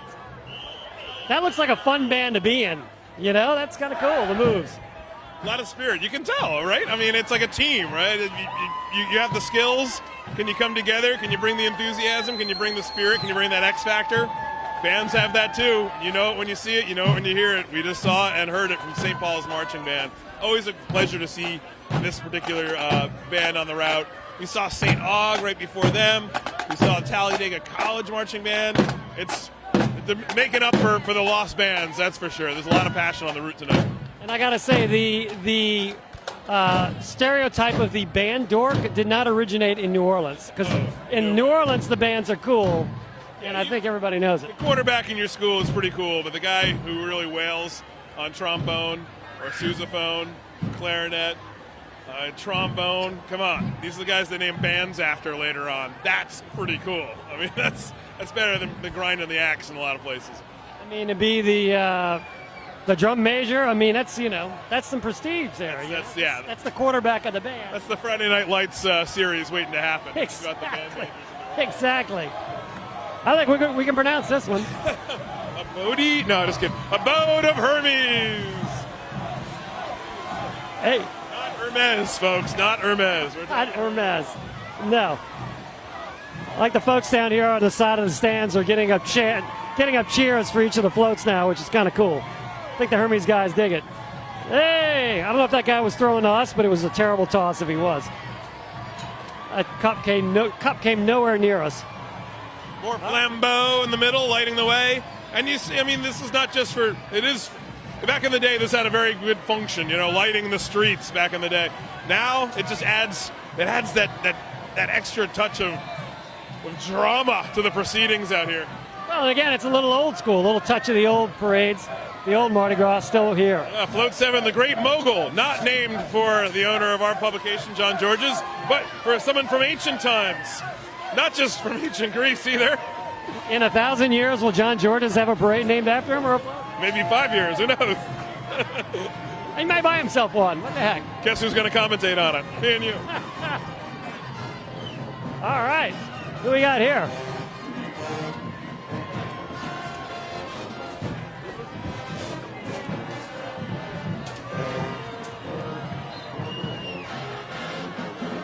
All right, we got the Windsor Forest High School Marching Band from Savannah, Georgia. Yes, indeed, there they are. So I like the imported bands. You know, you bring in some of the best of the best. The Talladega band from Talladega earlier, great band. These guys are playing well too. How cool is that? Let's hear them play for a little bit as they march by.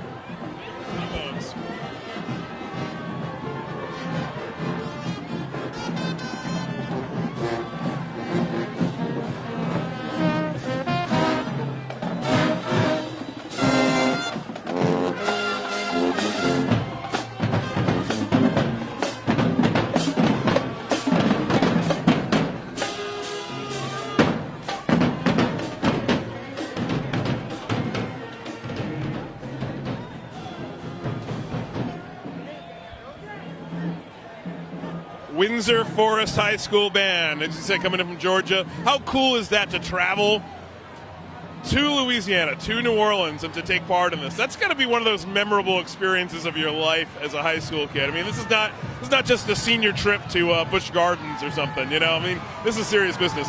Number 8, St. George and the Dragon, not named for the breakaway would-be municipality in Baton Rouge, but again, from myth. Or the private school uptown here? No, neither one. So many connections. Oh, we got some extinguished flambeau, but one that's fully lit. That is a sad thing to be an extinguished flambeau walking down the street, man. Sounds like the name of a non-alcoholic specialty drink at Nick's Big Train Bar or something. The extinguished flambeau. It's like a really sad emo band. Nothing but mixers and bad hair dye. The Gardens of Adonis. Adonis. Whoa. Which sounds like a suburb in Metairie, but it's not. It's actually a float here in the Hermes Parade.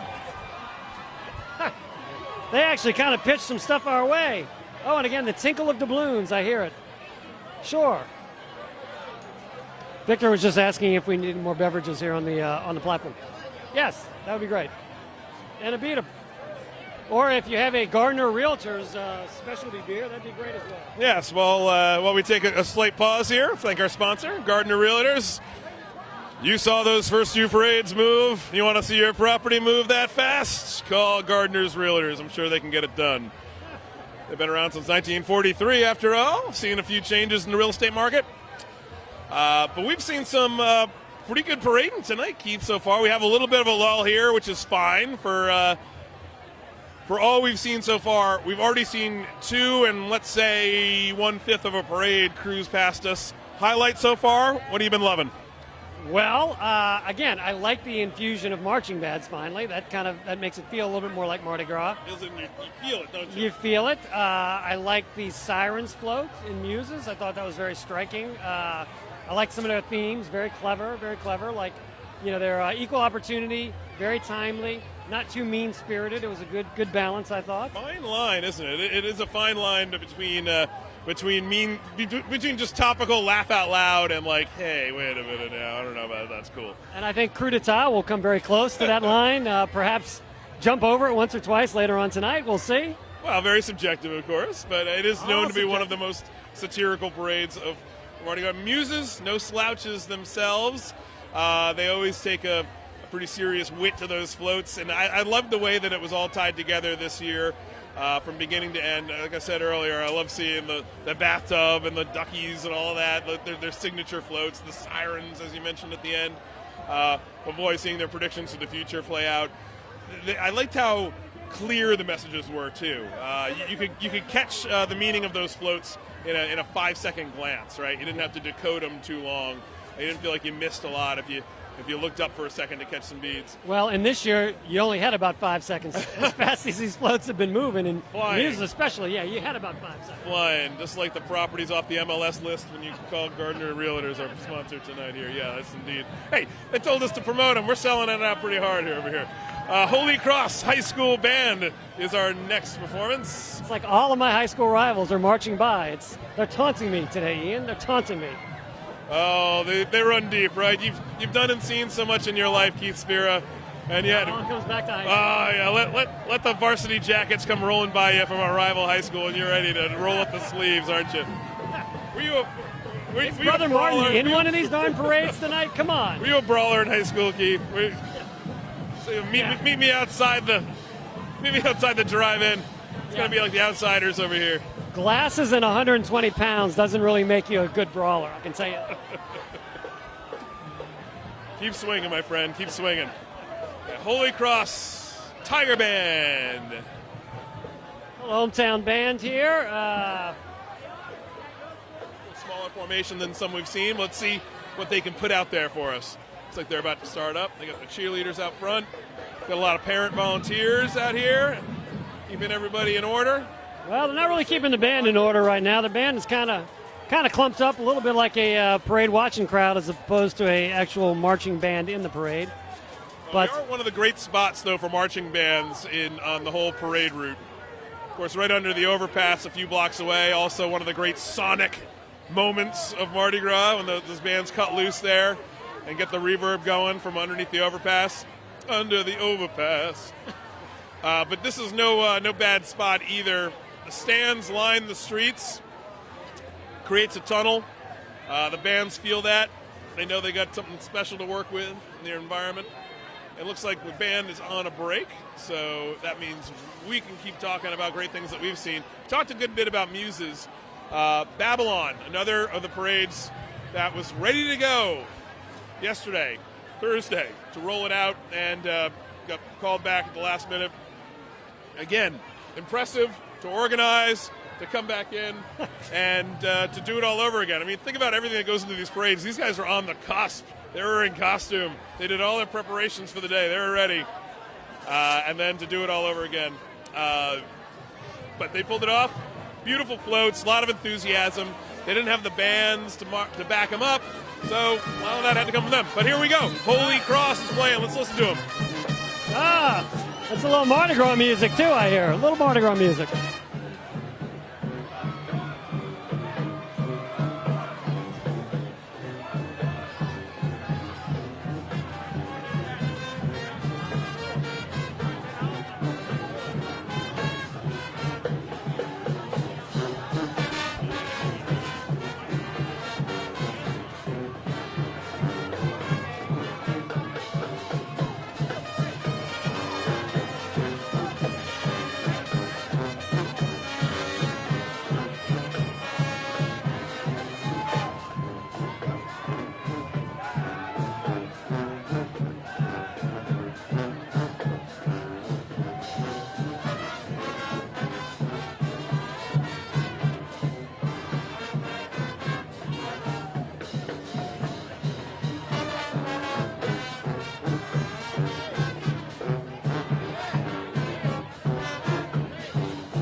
We obviously had some Holy Cross alumni right here next to us in the stands giving a We Are HC chant to the guys in the band. That was an interesting version of the Treme theme song, John Boutet's song. They kind of did it justice and then kind of petered out there at the end, but I guess they got caught off guard if they had to start rolling, so off they went. Do you think that your high school would have done it better, Keith? A hell of a lot better. A hell of a lot better. What can I say? A little personal bias comes in. Hey, I'm a critic. I get to do that as part of my job. I get to let my biases show sometimes. You're not hired. You're not here to just give us the X's and O's, right? We want to get between the pads with Keith O'Brien here. What's really going on? What we got is Float 10, the Carnival at the French Opera House. Ooh, this is a gorgeous float, Keith. Look at this. Look at that, the satyr, the nymph The reeds, so pretty. The riders excited, going nuts, tossing. They're trying to get those beads high up there. We have just a towering edifice of stands here at the New Orleans Advocate Times-Picayune headquarters. And let's say sometimes these float riders, they're like a target. They want to see if they can get it up to the high deck. To get the top deck, if you're on the top deck of these stands, you're actually right above these very tall St. Charles Avenue street lamps. So you can actually use the street lamp right here in the stands as a heating device. You can actually put your hands on the street lamp that's right above us and warm your hands up, which is a nice bonus. Pro tips from the parade route with Keith Spira. Those are the things they don't teach you in school, kids. Those are the things you got to learn on the mean streets. Warming your hands on street lights in New Orleans. Brother Martin. Good plug. Good plug. Now we have one float rolling down the street without any company around it. It's an odd float. It has been cast off by its parade companions, so it seems. It's like they were afraid of it. It's visions of other worlds in 1886. What did they foresee in 1886? I can tell you about 1986. It was pretty dark. But the headpiece there, real cool. I mean, look at the artistry on these things, too. Even these floats that don't have these elaborate themes to them. Every little line there, hand-painted by somebody here in New Orleans. Those flowers, so cool. They make those every year, coveted. Sometimes those come off, end up on people's walls. Carnival lives on in many ways. Do you have one of those on your walls? Not yet. You know, they're passing by right at arm level here, so, I mean, wouldn't be that hard. I mean, they're getting toward the end of the route. Would they really miss one of those flowers? Their throws were great. They threw cups. They threw beads. They threw giant hunks of their float. Guess they won't be reusing that float. We took some of it home with us. Support the artisan float builders of New Orleans. That's right. Great demand for the these artists. These things came out perfect every time. It wouldn't work out, would it? We're creating demand for the float artists by taking parts of the float. No. We don't encourage that at all. Absolutely. Don't damage the floats. We're joking. Obviously, Mardi Gras, funny. Oh, look, refreshments. Refreshments. Oh. Wow, this crowd has drunken the bar out of beer already, which does not bode well for the rest of the parade night. But it's okay. We're switching to White Claw. Do we still have two entire parades after this one? Yeah, that's right. Stick with us, folks. It's only going to get better from here. We might have to move over to the hard stuff. But no, back to... yes, the matter at hand, please. The matter at hand. Here comes, looks like another military unit, another military band. Who we got here? Let's see. To be determined. Hold on. I think it's a Marine group based on the red sign. Where's Luke Johnson, our sports writer? No, we've got the Marine Corps High School Junior ROTC Band. There you go, Junior ROTC. But the Marine Corps ROTC band, so I did have it partly right. Correctamundo. Yeah, the first guy looks a little young to be an actual Marine, right? Yeah, they're not taking him that young yet, thank goodness. Chanting.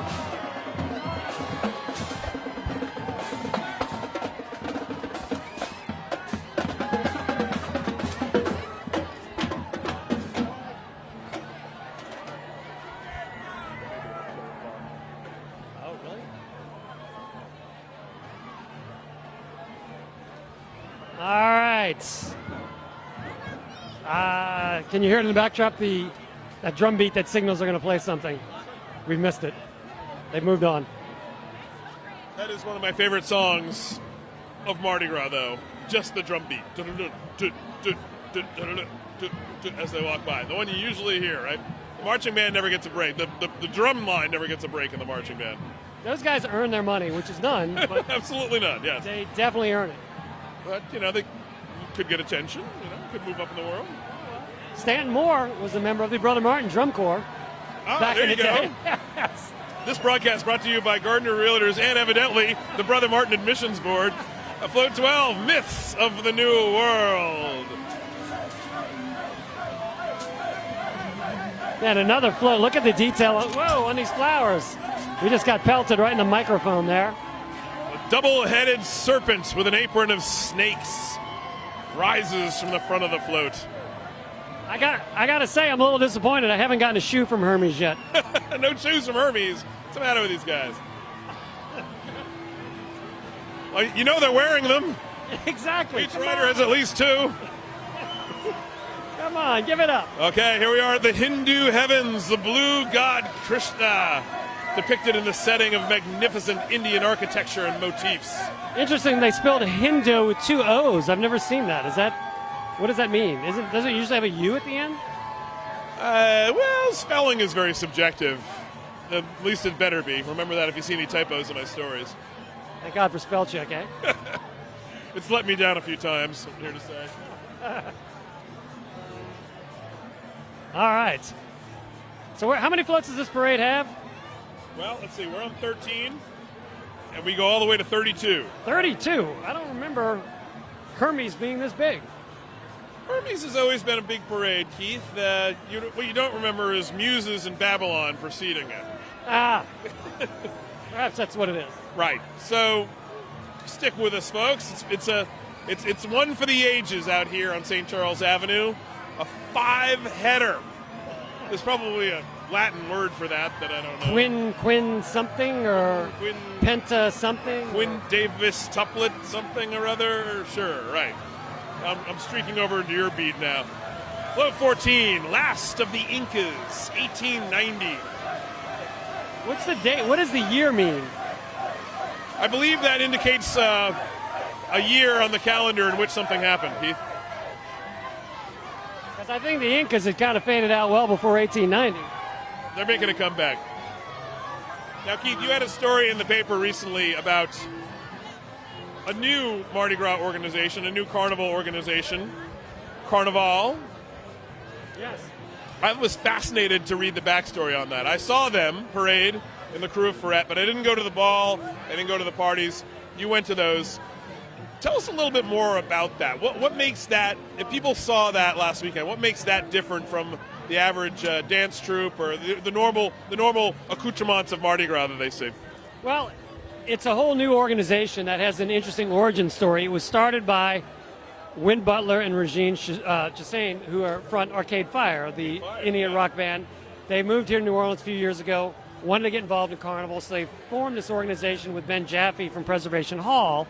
And the idea was for it to be sort of a cross between a Haitian Carnival celebration, which is where Regine's family is from, Haiti, and a New Orleans celebration. So this is their third year, and this year they did an interesting thing. They kind of did a Trojan horse approach to get on the St. Charles Avenue parade route. They didn't have their own parade permit, but they kind of paraded inside the Ferret parade at the end of it. So they had a procession of a bunch of walkers, a couple of floats, a bunch of dancing organizations. Jimmy Buffett walked with them. Jude Law, the actor, walked with them. Later that night at the post-parade party at Latrobe's in the French Quarter, I found myself dancing next to Brad Pitt, which was a first. Next to or with? I tell you what, he's shorter than I thought. Shorter than I expected. A little bit taller than me yet, but shorter than I thought. Because he told me that you were bigger and more handsome than he thought. So, I thought you'd be at least as magnanimous. But okay. Let's pick up that story in a minute, because right now we've got another marching band coming down, which are our favorite parts of the night thus far. I mean, just these kids who make so much of Mardi Gras happen. They bring the streets to life, don't they? I mean, we got the floats are awesome, the throws are great. Where would we be without the marching band? Well, they do, and this band sounds exactly like Michael Jackson. They're playing it just like the recorded version. It's incredible. How'd they do that? That was just the dance troupe.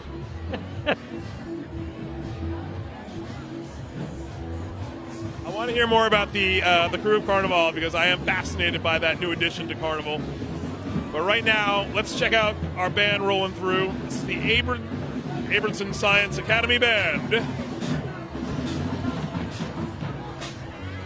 That's Drexel Prep. Drexel Prep, yeah, notes are totally wrong here. Pardon me, folks.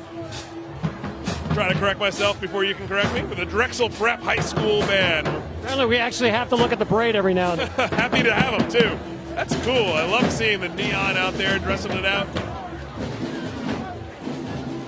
And again, getting ready to play a few steps beyond us. Not on purpose.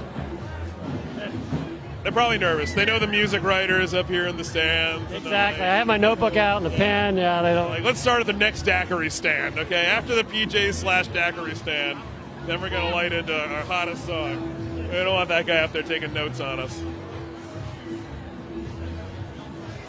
I mean, I found nice things to say about Celine Dion. So I mean, these guys are good. I talked to her. She was also very impressed by you. So, it Celine goes good. both ways. These big celebrities that you cover, they're also very impressed by Keith Spira. Don't sell yourself short. Celine was actually very charming. She was very sweet. She played here at the Arena in New Orleans. For those of you watching out of town, played here a couple weeks ago, and I hadn't seen her in years and years. And she was very, very sweet, very nice, and great voice, obviously. So, all right, what do we got coming up here? We got a cow holding a rose, apparently. Scenes from Shakespeare. Scenes from Shakespeare. The mirthful magic of a Midsummer Night's Dream, brought to you by alliteration and the letter M. No, just kidding. Bottom transformed into a, I don't think I can say this, ass. Okay, ass, but in a zoological sense. It's an ass, not a cow. My bad. You don't know your ass from your camel.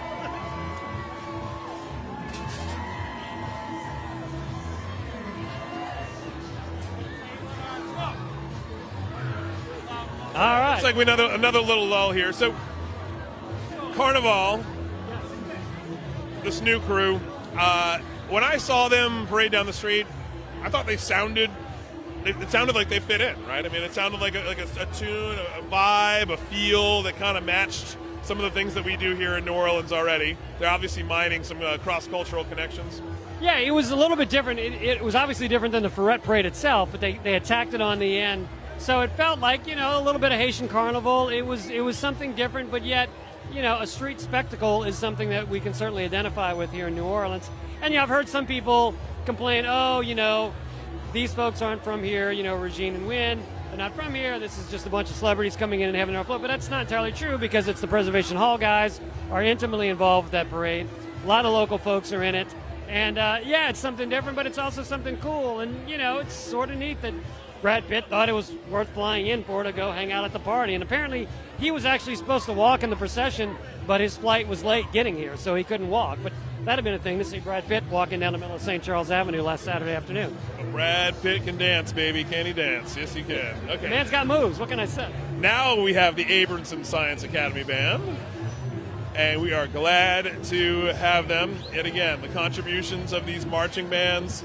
And that's one of the things, last night, those parades being rescheduled, it's not just the parades and the riders. Those parades and those riders, most of them are doing one parade.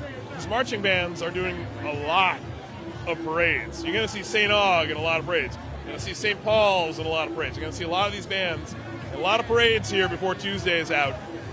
So for them, it wasn't just, okay, we're moving the parade here, you're riding with, you're marching with us. No, sir. They have commitments to these other parades. So it shows you some of the complexity of it all, and it also shows you how active these marching bands are in it all. It's not just one and done for them.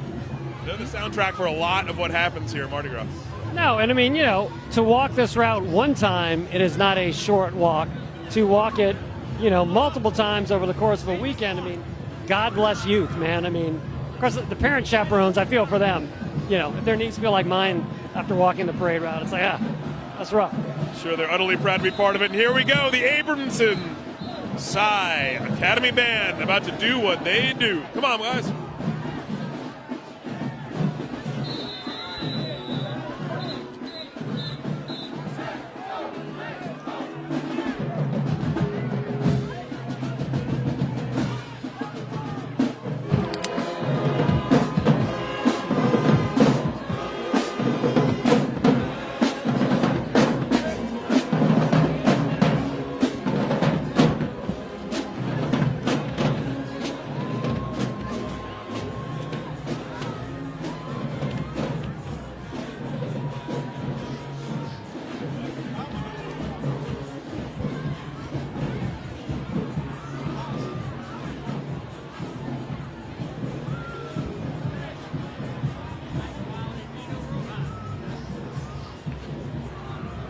Keith, as we hear the rumbling of the Abramson Psi High School Band passing us by, the Commodores.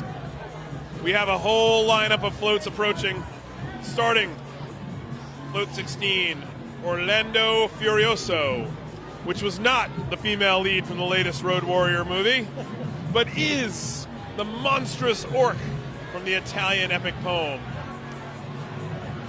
that rises from the depths of the sea and plants itself on a vast tableau of paper mache.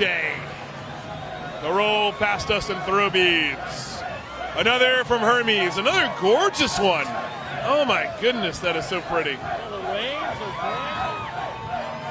Riders having a good time. Riders getting ready, checking their targets, making their marks. And now we have 17, King Arthur. Look at the broad-chested knight. His whole helmet like a fortress.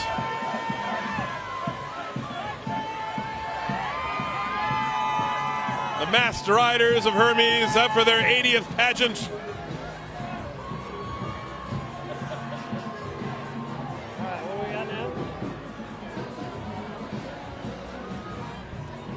Now we have the Maplewood High School Band. Coming from Nashville, Tennessee, another of our travelers, the mighty Marching Panthers. And that's not an editorial comment on your part. It actually says that. That's right.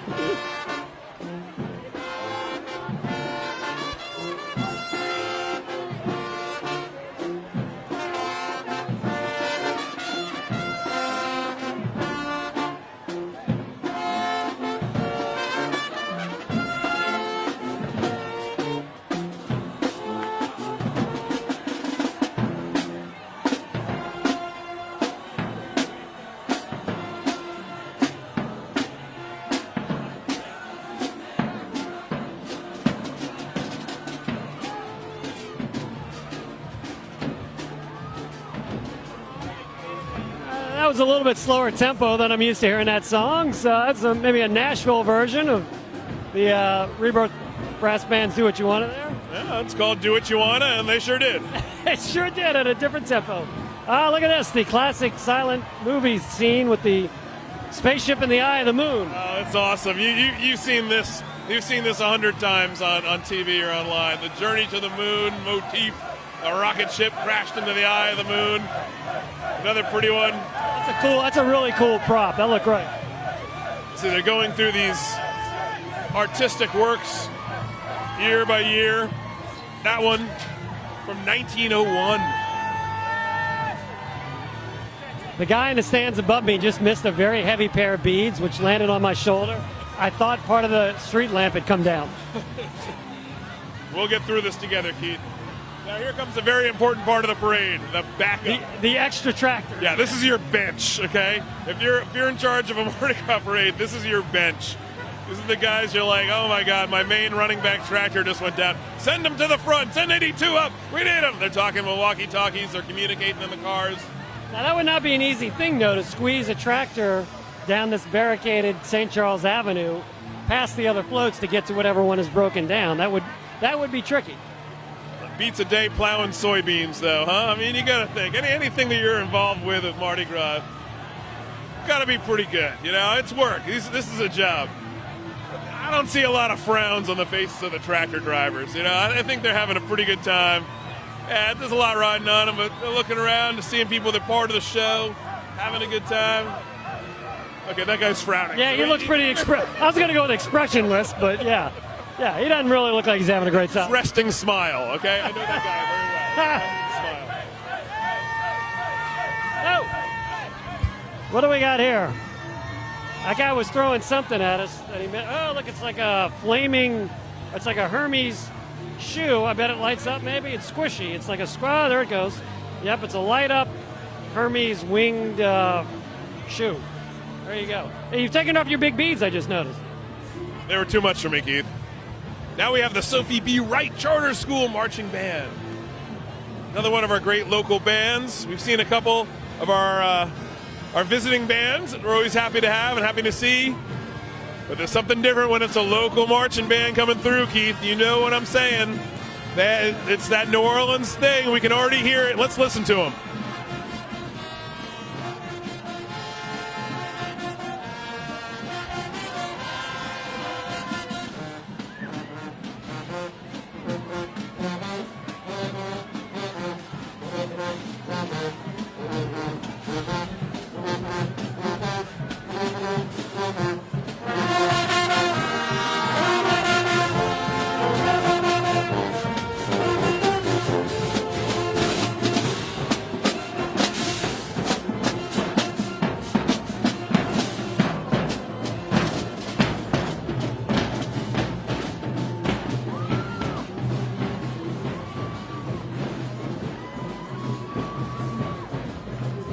Johnny B. Good and Sophie B. Wright. That's another one of our great New Orleans marching bands cruising by. And don't forget about the dancers, all the other units involved. So fun. So much of the pageantry of Mardi Gras rides on the young ankles and broad shoulders of these kids who make it all happen, and the parents who allow it to happen, who facilitate the whole thing behind the scenes. Float 20, the Fairy Kingdom. 1902. Great year for fairies. Great year for fairies. Banner year for fairies. One of their greatest years for collecting nectar and distributing it in their fanciful ways. Another pretty float. I love it's like some orchids. No acknowledgement of the Tooth Fairy, I noticed, though. It seems like that they should have maybe saluted the Tooth Fairy. Very important fairy in my household. That's one of the fairies that isn't real, Keith. Don't say that. My kids are maybe watching. 21, Vatek. Tooth Fairy's real, kids. All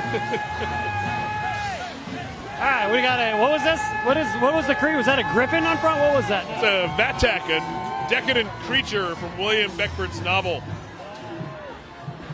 All right, here we go. We got a couple of flambeaus, and then we got the St. Helena College and Career Academy from Greensburg, Louisiana. I gotta say, my travels have never taken me to Greensburg. You? It's up north, yeah, up in well, everything's north of New Orleans, right? Just about home practically, except for Chalmette. So we'll call that another one of our visiting crews come to New Orleans. Excuse me, one of our visiting marching bands getting to come to New Orleans and have this big experience on the streets, taking the lead on St. Charles Avenue. Came out of the big city, yes indeed, marching here at Mardi Gras. One of the drummers just made a quick pause to pick up a blinking necklace, so he's got himself a little souvenir to take home.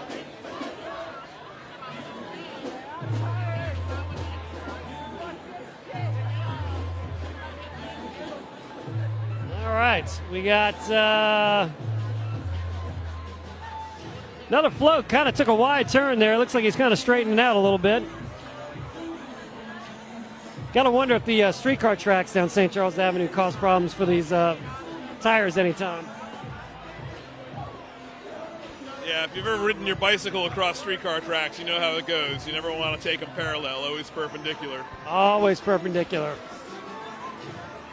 In a little while here, those streetcar tracks are going to be pretty well filled in by beads and bags, I suspect. Exactly. A bumpy ride. The first streetcar to come down St. Charles Avenue after the parade. That's a bumpy ride. Sparks will be flying. You got to believe it. The reign of Ramses. Ebony and gold figures. Ramses and his queen. Ebony and gold. Sounds like black and gold to me. I'll take it. Go Saints. Do you think they intended that as a strobe effect, or is something wrong with the light? When in doubt, say intentional. There you go. For me. It's working for me. There you go.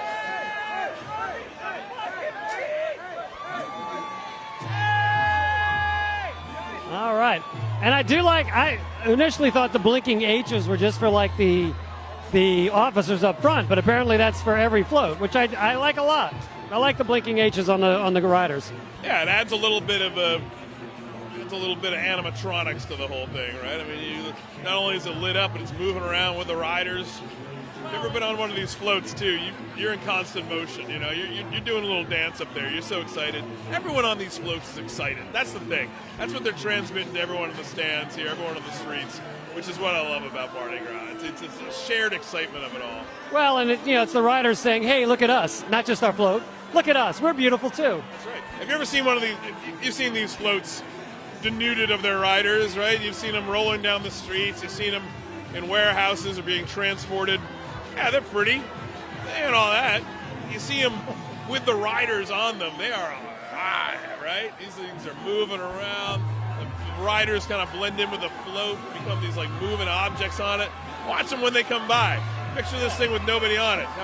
Now look at it all live, throwing those colored blinkies and balls and beads. The riders are the lifeblood of the float. Good fun. Whoa! You just got hit with a bunch of glowy, sticky things, which seem like a wasted throw. They work for 5 minutes and then they stop glowing. I don't know. Note to riders: spend your money on something else. Yeah, you can decorate your bike with them for about 5 minutes, but that was the Mask of Comus. And now we have Sci-Tech Academy Marching Band from right here uptown New Orleans. The sweet sound of Uptown, it says on their banner. So there you go. I like that. The sweet sound of I Uptown. like the sound of that too. That's pretty good. Wonder who came up with that. That's good. Yeah, Sci-Tech marching down the street here. Wonder if there was some sort of scientific experiment to come up with the best catchphrase. Ooh, I like it. What will catch the ear? Make people remember you. A little bit of rhyme there. Sweet sound of Uptown. Sweet sound of Uptown. Could we get a little playing out of them? I hear the drum line. I hear the clickety-clack of the boots. Can't believe the Neville Brothers didn't use that, the sweet sound of Uptown. Could be a compilation album waiting to happen, Keith. You might have just named it. Uptown Rulers to the sweet sound of Uptown. I think that can work. Yeah, Uptown's got some cred, you know? Uptown, a lot of great clubs up there, a lot of great little bars, a lot of restaurants. Uptown's a good place to visit if you're watching from out of town. Good way to get the yin and yang of the French Quarter and the Mardi and all the areas that the visitors go to. You head uptown, you're gonna see a different pulse of New Orleans. There you go. All right, we got the dancers here bringing up the rear. A couple more floats making the turn. It really does seem like a never-ending parade tonight. And we've got like another 2 hours to go, bro.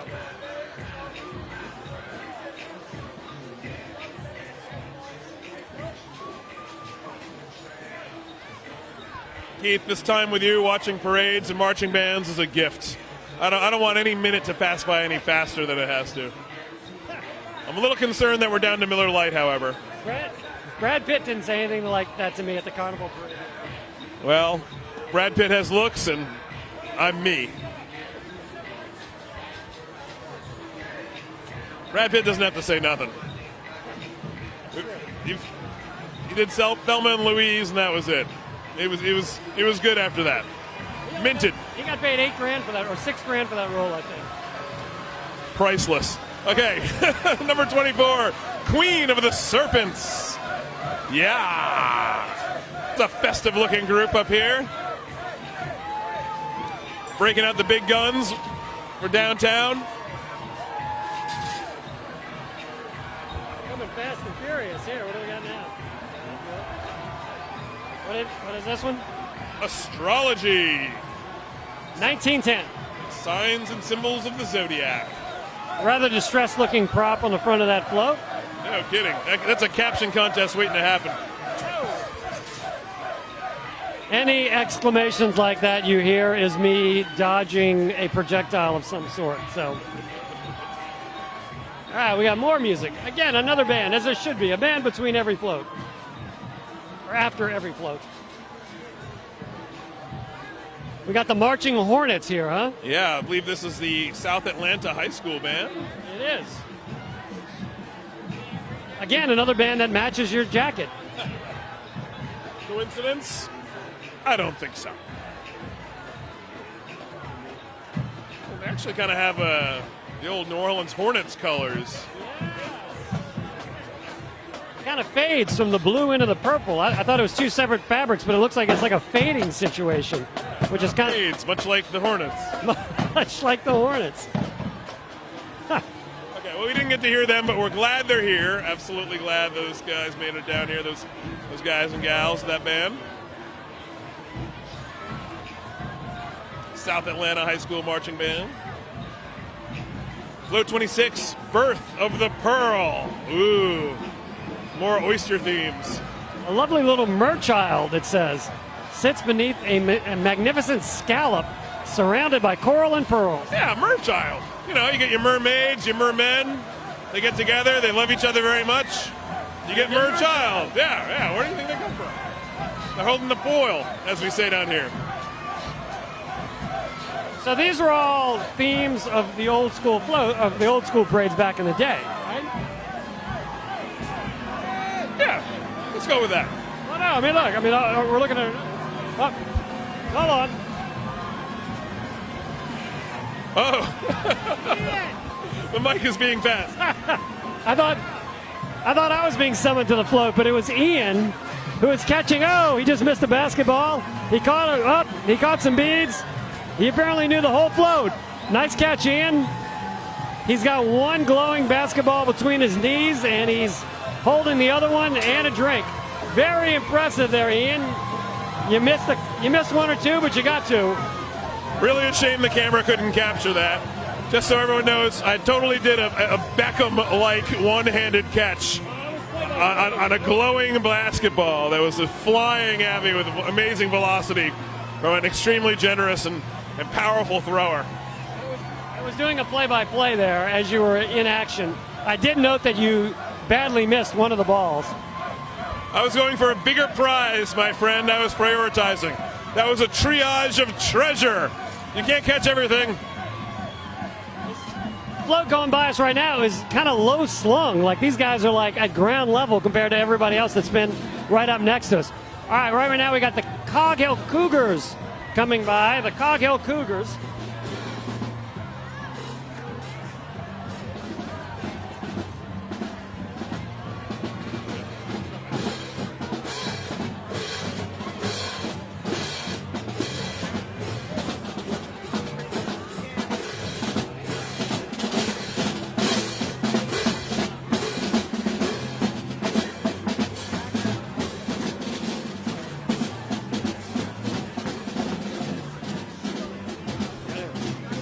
Yes, the Mary Coghill Charter School Band here coming by right now.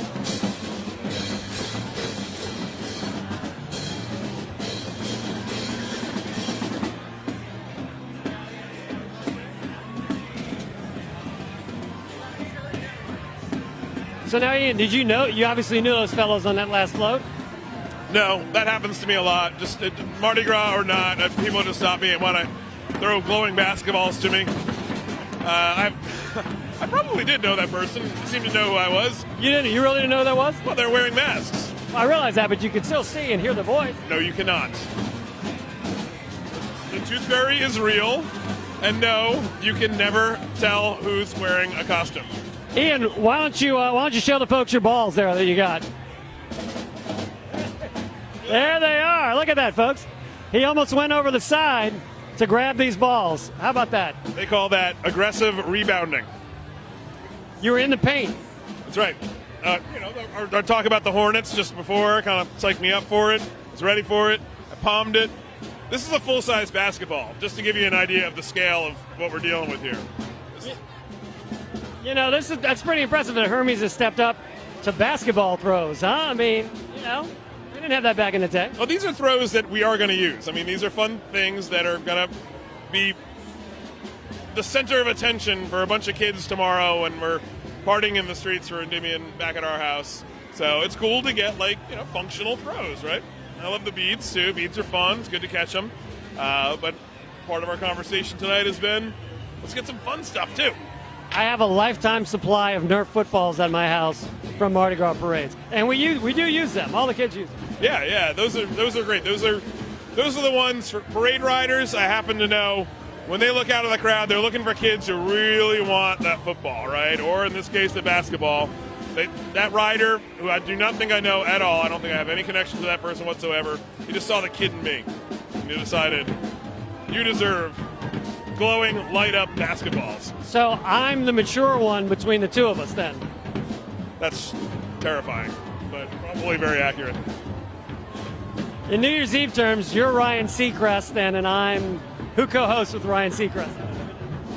Oh boy, yeah, we have to dig deep into the Hollywood Squares lineup for that one, I think.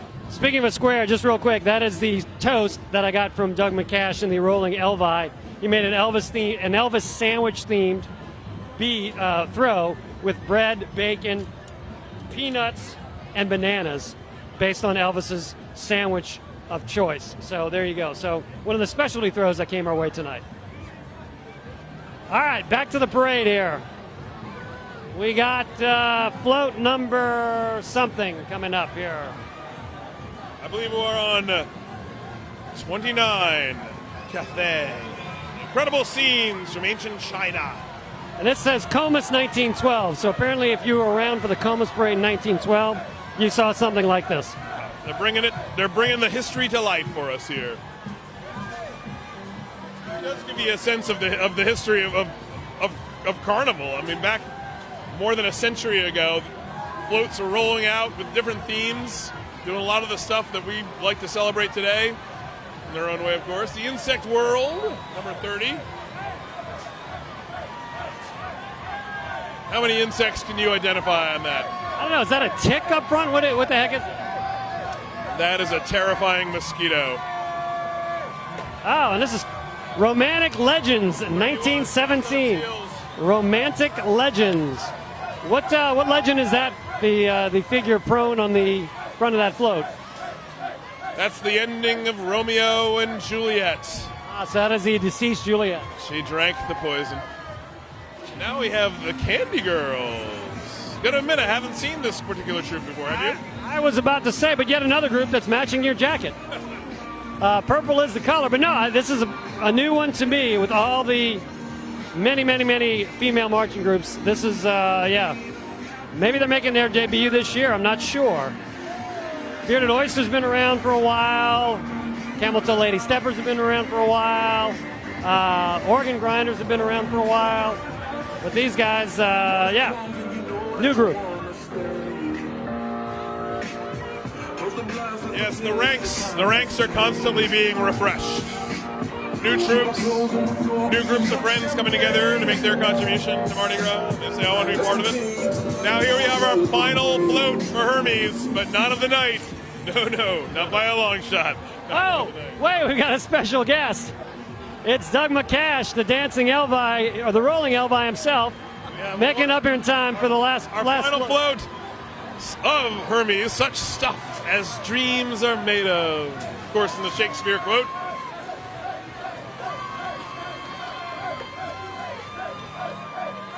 All right, another lovely Hermes float coming by. So just in time, Doug, come on over here. All right, like I said, a special guest. Just to give you a sense, folks, of how long tonight is going to be, Doug was in an earlier parade riding with the Rolling Elvi, now has made his way here to the stand. That parade is done and gone, and here he is. How was the ride, Doug? Oh, it was such fun. My goodness, I had no idea.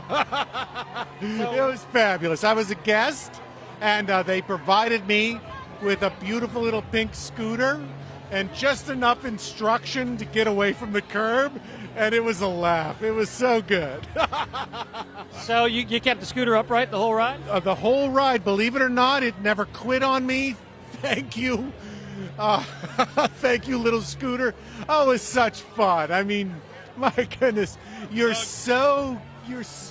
right there in the midst with all the arms reaching out and everything. It was a laugh. Have you ever ridden before in any sort of parade or not? King Arthur, but I was on the top of a float, which puts you at great distance from the crowd, but not tonight. And I take it you made these throws yourself, right? I made this. This is Elvis's favorite sandwich, a grilled bacon, banana, and peanut butter sandwich, which I'm sure you knew. I did, and I explained that to the listeners, and I said that I caught this from you, and I explained the significance. And I made a great cluster of them so that it would be sort of like a Hawaiian lei, for that Hawaiian Elvis feel. And did you give a bunch of how many did you give away? I did. I only made 10. Oh, all right. So this is an exclusive, a rare. This is a really precious thing you have there. Yeah, I will treasure it always. Doug, you've done it. You've rolled with a crew of Elvi. I know. Don't you love it? Is it a bucket list for you, or are you going to be rolling from parades from here on out? Well, this took me by surprise because I was invited. They perceived my fondness for absurd Americana and invited me to join. And you've tried to keep that so veiled through your career, and yet they deciphered that. They read between the lines and figured that out. And I'll tell you what, all kidding aside, I could not be more honored. I mean, my goodness, to be invited to be with the Elf, I was like, oh, yes. You were more than honored. You were on a scooter. I mean, that's pretty cool. It was so cool. It was so cool. Now, did you guys ever stop and sing Elvis songs or anything like that, or was it just more of a visual presentation? Just more of a visual presentation, more of a pageant of Elvis. I don't know. Doug, you've been along the whole route. We've been here. Obviously, it's pretty good right here. How was it across the route? What are your reports from elsewhere? Oh, 100%. I mean, my goodness, there was never a gap. Yeah. Never a gap, not even close. Okay. And Sidewalk side, streetcar side, all good. Neutral ground, sidewalk side. Streetcar side? What? What is that? We're in the middle. The streetcar runs right down the middle of St. Charles Avenue here. That's a new one. Okay, come on. St. Charles Avenue. Neutral ground, sidewalk side. There you go. Come on, play with me. You know what I'm saying. It was a tunnel of enthusiasm, right? It was just, you like that? All right. And The next Arcade Fire album, isn't it? tunnel of enthusiasm. Some for crew to Carnival. Yes. Right. Did it go I was faster? just thinking about that. Yeah, I was just listening to Electric Blue and remembering the video of the the aftermath. I think it was the Muses Parade. It was the aftermath of the Muses Parade, wasn't it? What's that? The video for Electric Blue. Oh, when they shot the video on the streets during the cleanup. Yeah, and I love that. Okay, so you started way uptown. Did it feel like the parades were moving fast? Because down here they were moving fast. Definitely. And in fact, we were told to keep going. I don't know who told us, but I listened. Were they voices in your head? There was someone with a megaphone Was who it would Elvis? remind me. It Did could he have look like been. Elvis? Could have been. Did you see Elvis? He was behind me, so I'm not 100% sure. Okay. But when I hear somebody talking through a megaphone, I obey. They get to saying, Doug, keep moving. And you did. Good call. Okay. Elvi, they didn't single me out. So the report that we want, though, is from all the way uptown, all the way up St. Charles Avenue, down Napoleon Avenue. Absolutely, People look like they're absolutely. having fun, Not a gap. having a good Everybody's time. having. I mean, the weather is absolutely perfect. Dusk fell. The sun set while we were rolling along. I can't tell you how beautiful that was. The raking light against all of the synthetic wigs. Well, we hope we're going to find the words for a column soon. You can reflect on it, leave it induced the No. Really, I couldn't be happier. My goodness, I'm so flattered. And everything about it was wonderful. Lining up, you got to visit with the other marching clubs and the riders. And then there came, the moment of thrill when it was like, oh, start your engines.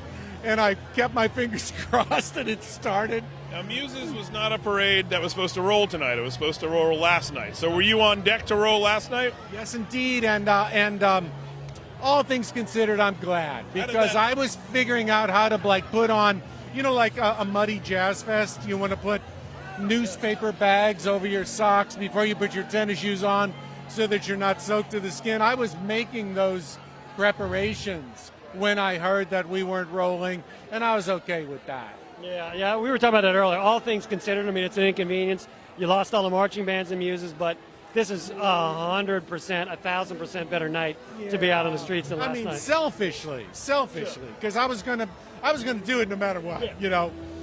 I was gonna do it, but looking out on my back porch, it was a cold rain. It was a cold diagonal rain. When you rolled by, Doug, there was a moving moment where at the beginning of your rolling group, right, of the rolling Elvi, it seemed to be a tribute to lost members of the group. Yes, indeed. Macon Moore, who was a co-founder of the Elvi, passed away this past year. They dedicated the theme of the parade, which was actually Evel Knievel. So when you see these white outfits, they were actually a tribute to the daredevil Evel Knievel, who used ramps to jump over 20 school buses or whatever, and broke every bone in his body doing it, or something like that. And really, so that was Macon's rolling Elvi costume, kissing cousins, Elvis, Evel Knievel, and so we were instructed this year to Evel Knievel, which, yay. We've seen a lot tonight, Doug, and the night is still young. We've seen Muses, we've seen Babylon, we've seen Hermes. We've seen Doug McCash. We haven't seen fire. We haven't seen rain, but we're not holding out any hopes against those things.